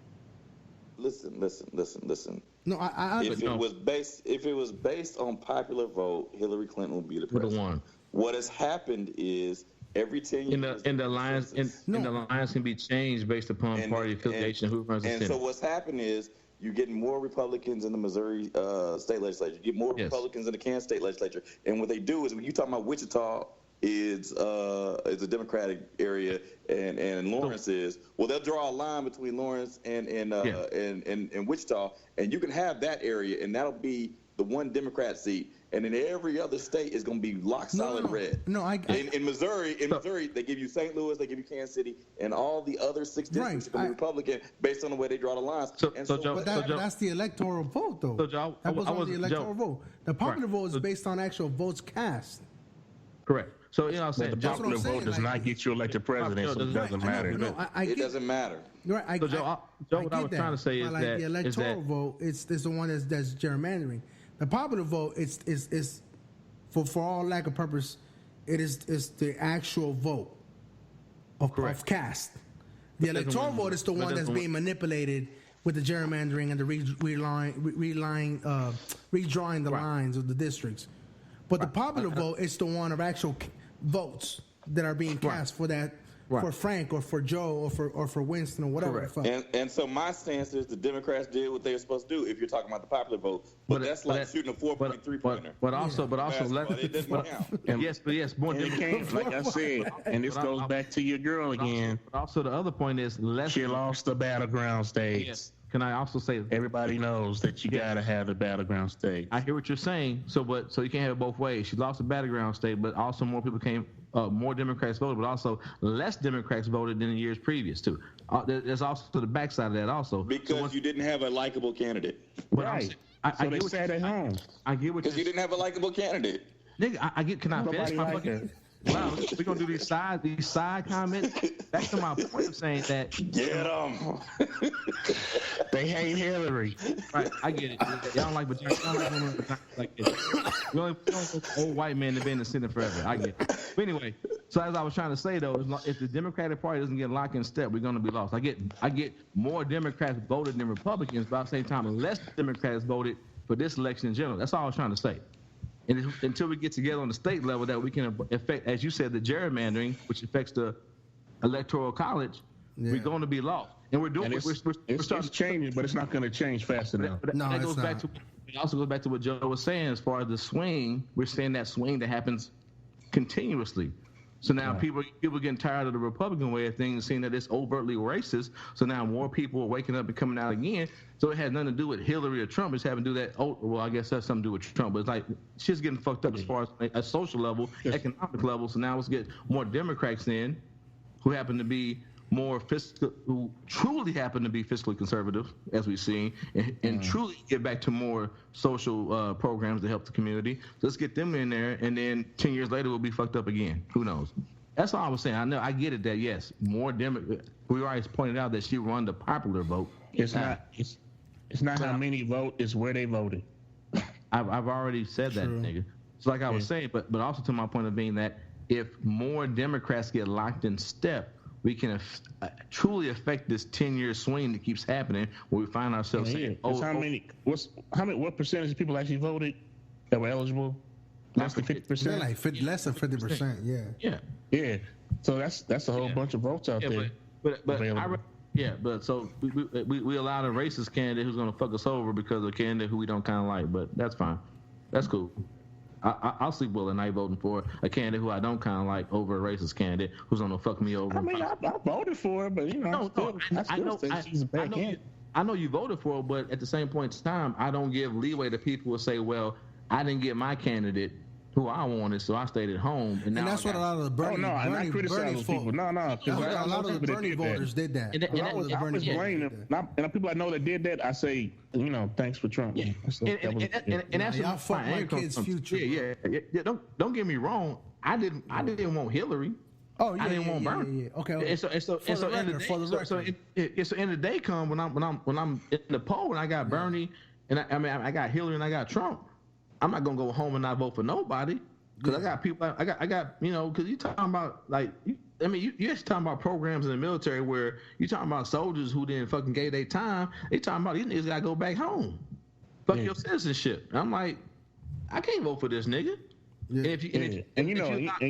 You had a segment of people that were like, well, I'm not going to vote for either one of them, and it's okay because Hillary's going to win anyway. Yeah, but that's you had that kind of attitude going on too. But I'm saying, but it also goes to that. I had that shit inside my family, and I questioned. Yeah, but that also goes to those people. That also goes to those people who were polled previous to who everybody thought that Hillary was gonna have this fucking bang bang bang electoral style. That's why I talk about polls ain't shit either, because I'm sure there's a lot of people who voted in those polls who never said I'm not gonna vote.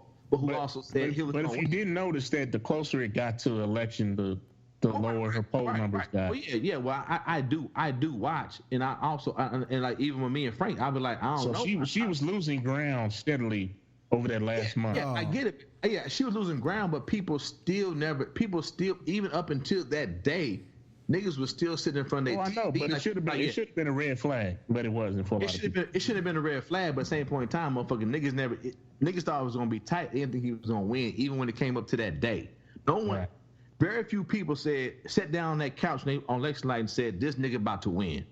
They said it's gonna be tight, but very few people say this nigga. Even Fox News was like they weren't trying. I think CNN's jumped on claiming state before even Fox News. Fox News was like, hold up, dog, let's wait on the final verdict for real, because CNN was real quick to jump on state, bro. I think I voted at 6:59. At 7:01, Kansas was declared red. I didn't even have a time. I was closing the door in the garage. And I was like, what the fuck? Let me get in the shower. They could have declared Kansas red in 2015. Until y'all blow up. You really could have stayed at home, really. Yeah.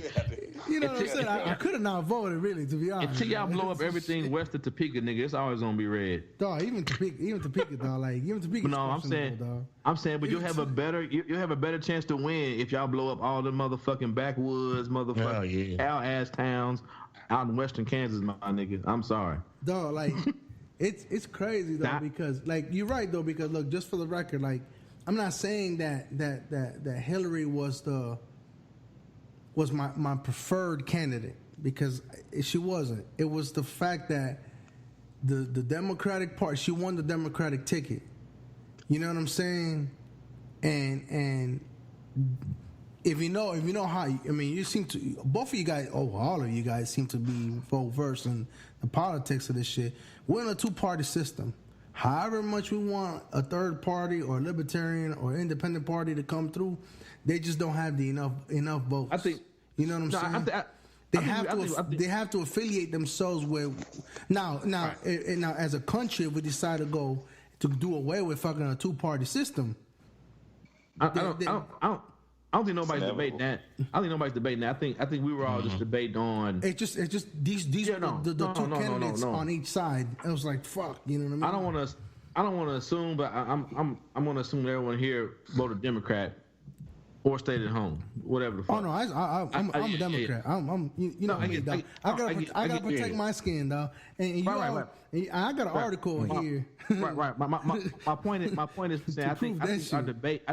I think our debate had more to do with what looking back, what would have been a more viable solution for the party as far as winning. I think that's what our debate was centered upon. Well, we all agree on the fact that if Uncle Joe was running, I don't know why he didn't, but if he was his son died. Yeah. If his son hadn't died, Joe would have ran and he would have won. But I mean, these things happen. It's life. So I'm not talking about Joe. I think as far as Joe, that's life. James, I think we were all debating about whether Bernie or Hillary would have been more viable, not the fact that we're not going to vote Democrat. Am I correct to assume that?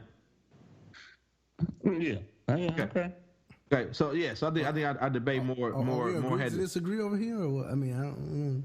It's not agreement, disagree. I think we're just debating on what would have been a better viable solution as far as the Democratic Party moving on.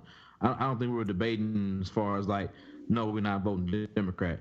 And I also think that we're just debating we're not even debating. We're just trying to figure out down the line, how does the Democratic Party or you'll knock him out the box in 2020, wherever it is, nigga. If the Green Party come with a nigga that I think is gonna pull. It never happens. It ain't gonna happen. I'm just saying hypothetically, they're gonna pull 200. Man, I'm telling and I'll vote for the niggas. But whatever. Yeah, and I'm gonna tell you something about these like the Green Party and whoever else. Man, none of those parties will ever be viable until they like get some real seats, like local, state. Yeah, no, I agree. Yeah, until they grow, they got to grow from the grassroots up. They can't. They're trying to run for president, but if you want the presidency, you still have no support in Congress. You have nobody in your party that was in Congress, which is where the real power lies in the government. Yeah, and so until one of those parties becomes a real third party that starts from the grassroots and works their way up, there'll never be a third party. And that's the thing, though. Like we don't. And I would kind of say the same thing for Bernie Sanders. He just keeps winning because he's an all-white state where all white men vote for him. But I'm not gonna say. Well, I mean, but he claims he's from New York, though. From Brooklyn, son. Brooklyn, son. But I live in New Hampshire. I'm just saying they take my swipe. I'm just saying that's how he keeps getting elected. Just saying, but I live in New Hampshire, but I'm from Brooklyn, son. Go ahead. Back off me. Oh, but we just witnessed a third party. The Tea Party basically just took over the government, man. They did the same thing. But what did they do? But what did they do though? What James just said. He said they basically started out with their town halls, and they were going anti-Obama, and basically started winning seats, and they kept winning seats to the point where they started at the grassroots. They were controlling congressional caucuses. Yep. And to the point where business didn't get done without their approval. Yeah. And then Trump is the Tea Party candidate. He is not a Republican. Right. He's not an established. You know what? The Tea Party. Do they? I mean, I don't even really hear about the Tea Party anymore. Right. They just went away and started calling because they got swept in. They got swept into the Republicans. They're all right. No. They took. They call it alt right now. Yeah. Okay. So Trump has been upset with them too because there's like a gang of 40. You know what I'm saying? And so whatever Trump wants to do, if he doesn't get this particular congressman's guarantee, he'll blow up the whole damn thing, and any bill he want to pass is going to be, done for. So I mean, it can be done. It's just it hasn't happened on the Democratic side, and I don't. There's too much factionalism within that side anyway. There's no unifying interest. It's all. But doesn't the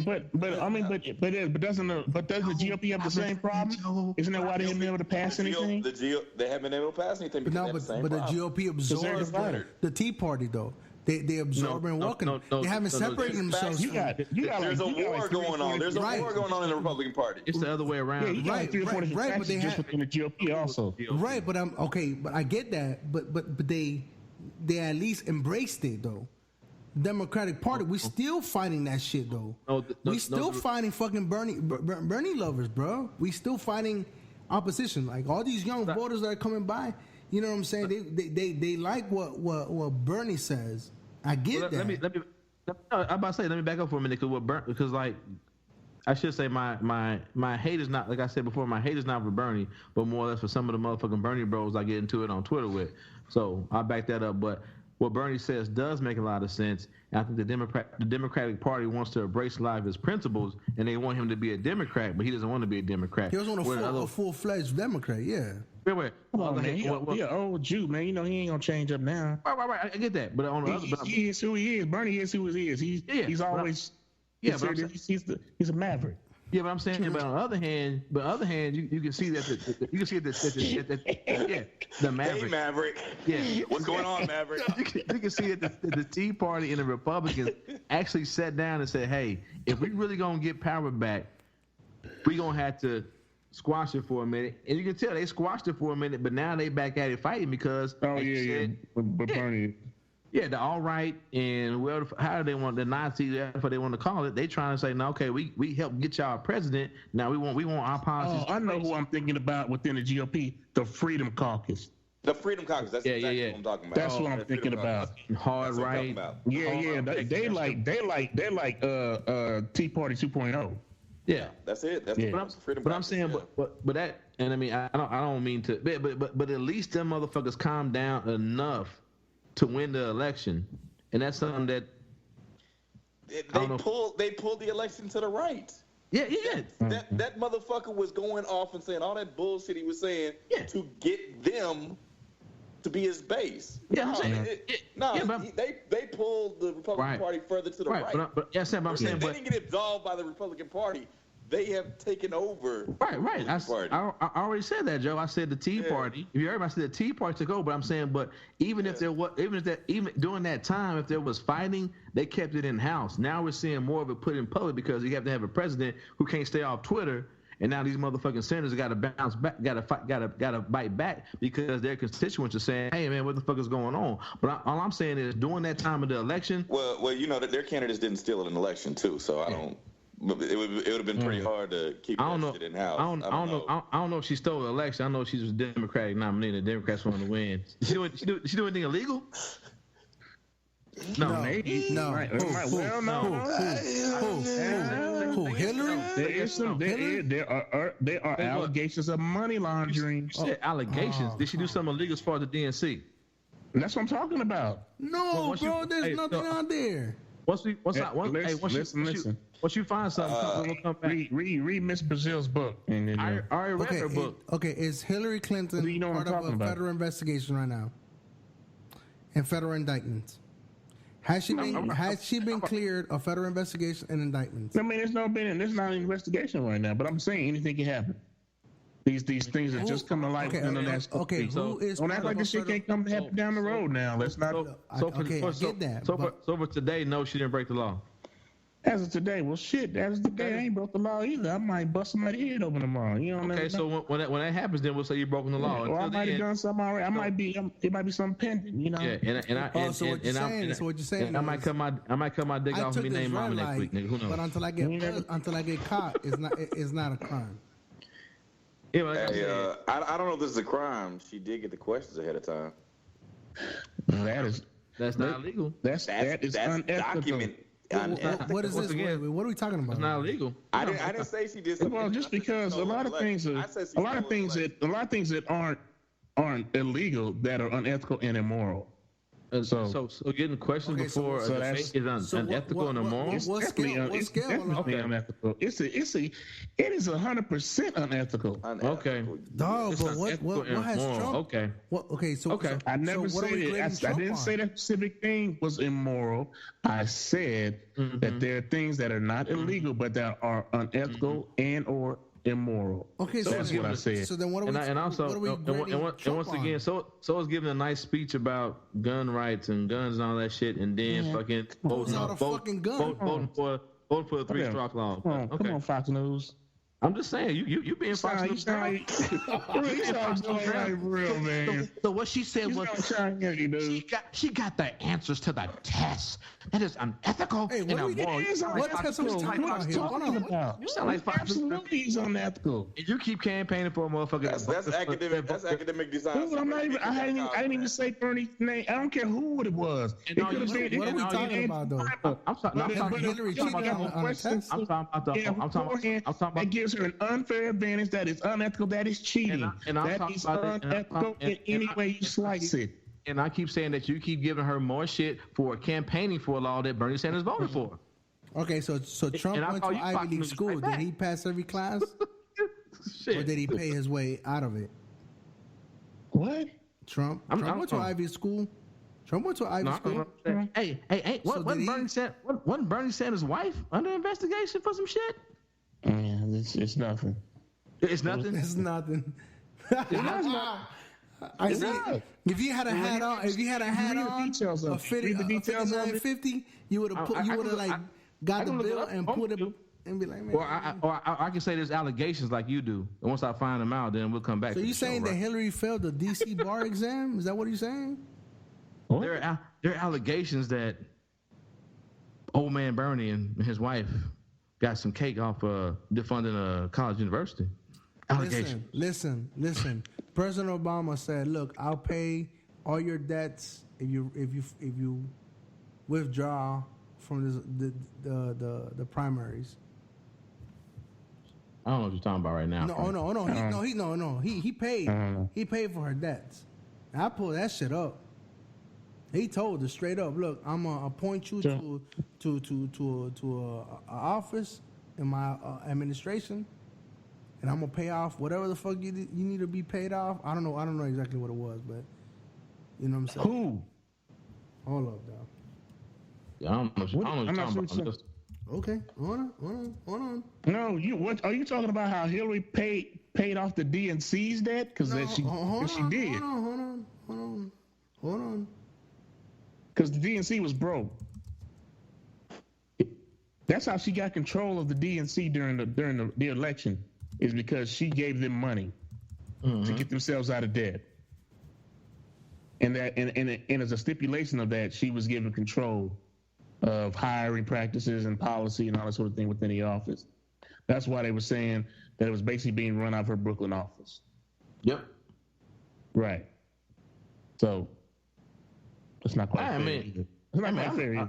Not quite fair don't mean it's illegal. So once again, I go back to this illegal. You keep it's not illegal. It's illegal. End all be all. Illegal's not the end all be all. Yeah, but I like legalities. I don't like. I'm saying, people. Are we going on a moral compass or are we going on the legality issue? All that stuff counts because when it comes to the integrity of the voting process, you have to think about more than just illegal. You have to think about integrity. You have to think about immoral and unethical comes into play. Just because something is illegal doesn't mean it should be done. Right. Okay, but in a practical terms, poll taxes weren't illegal in 1964. They were definitely immoral. Literacy tests were not illegal. Exactly. In 1964. They were definitely 1964. We're talking about the difference. We're talking about the difference between legality and morality. Yeah. Okay. She stole an election. But like she stole an election. Oh, okay, but she stole the election. Okay, but hold on. I said that statement 20 minutes ago, bro. So she went out and purposely stopped people from voting for Bernie Sanders. She purposely. No, yes or no? Did she purposely go out and stop people for the better candidate, which is Bernie Sanders? Did she go out and stop people from voting for the better candidate? What you're saying is Bernie Sanders. I'm saying to you that the weight of the superdelegates. So no, she didn't. Dissuaded. So no, she didn't. She bought the superdelegates. So no, she didn't stop people from going out. She bought and paid for the superdelegates, dissuaded the voting population to say this is an even race. Okay. It wasn't an even race. It was almost even in the popular vote. But the superdelegates almost even. Weight. Hold on. Almost even. Hold on. You were just So what I'm saying, saying to you bringing So up she didn't this, stop you from going down and voting? You're bringing up this Brazil lady. Yeah, Donna Brazil. Okay, Donna that Brazil. the lady. You also realize that Bernie Sanders signed the same agreement that Hillary Clinton signed? That is not true. That is absolutely not true. It's not this. They did. It was not the $1 same. million saying that it's not true. It is not Are true. you willing to put that? I don't have $1 million, but I know it's not true. 50 It's cents. already been A put quarter, out there. a penny. The agreement that Hillary signed with DNC was not offered to Bernie Sanders. My dude. Look, listen. I am not gonna like talk out of my ass. All right. I'm just letting you know.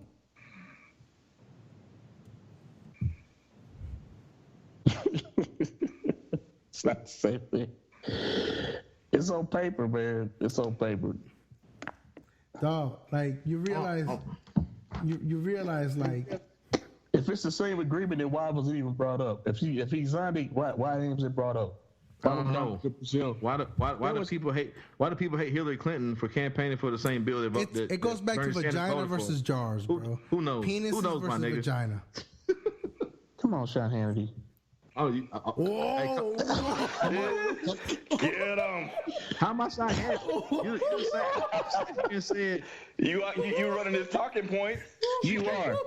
You are, man. You running your talking points like he does, man. I'm just saying. how was that? You literally sat here and said she campaigned for it. Well, this nigga voted for it, my nigga. Your arguments are very Hannity-like, not the content, but the style of them. And you're very, who's the nigga I got just kicked gave off? you the content. Who's Like, the nigga we both read the same thing on paper. Hold on, who's the nigga got kicked off for grabbing bitches' booties? You him then. You're not on the air no more. Shit, nigga. You on a podcast talking about how, I paid $45 million, but I didn't do it. That's you. I wish I had $45 million to pay out. I know, and I wish I was, I wish I had that nigga's listening demographic. Hey, look, my nickname, my name on Twitter is 30 pieces of silver, dog. Even Jesus was sold out by Judas for 30 pieces, dog.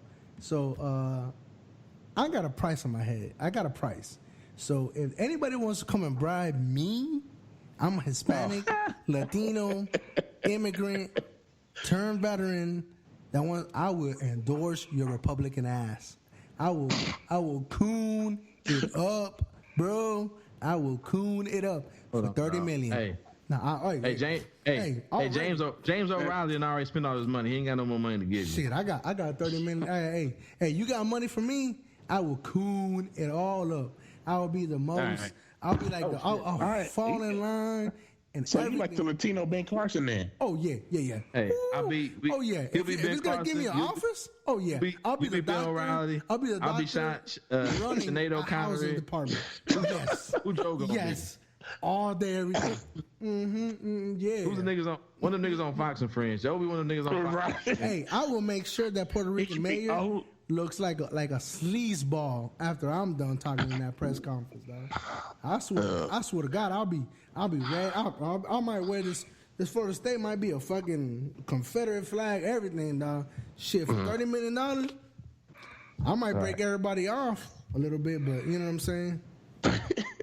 All right, bro. That's real. I think I got to bounce, man. We've been at it for a minute. Yeah. Y'all gonna have to split this into 2 podcasts, man.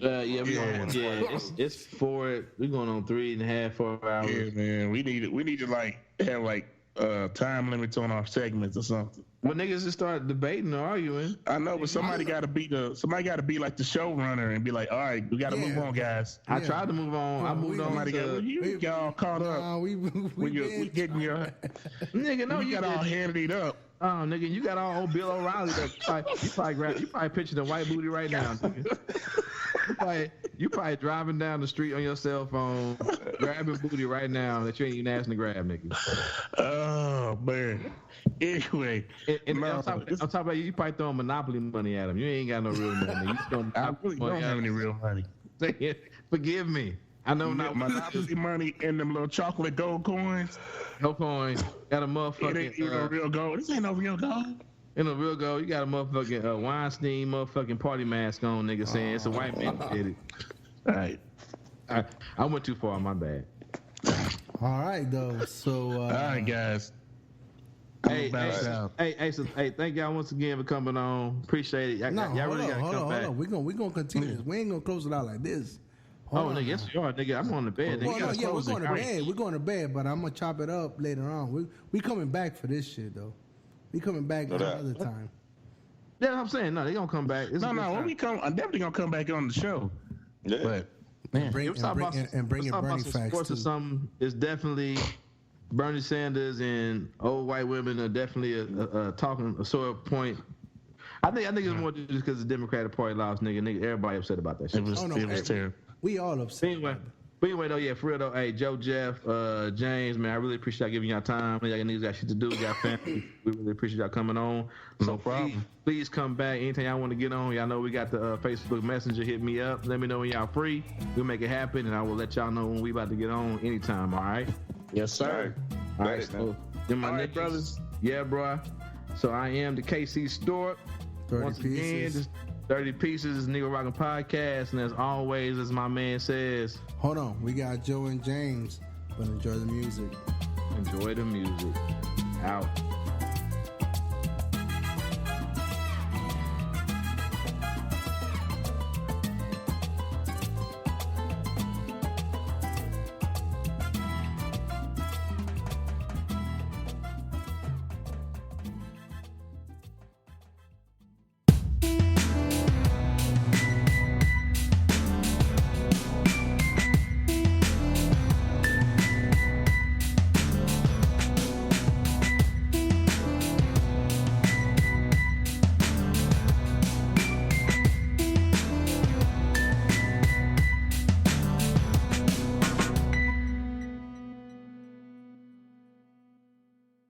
Break bread with your brothers whenever possible.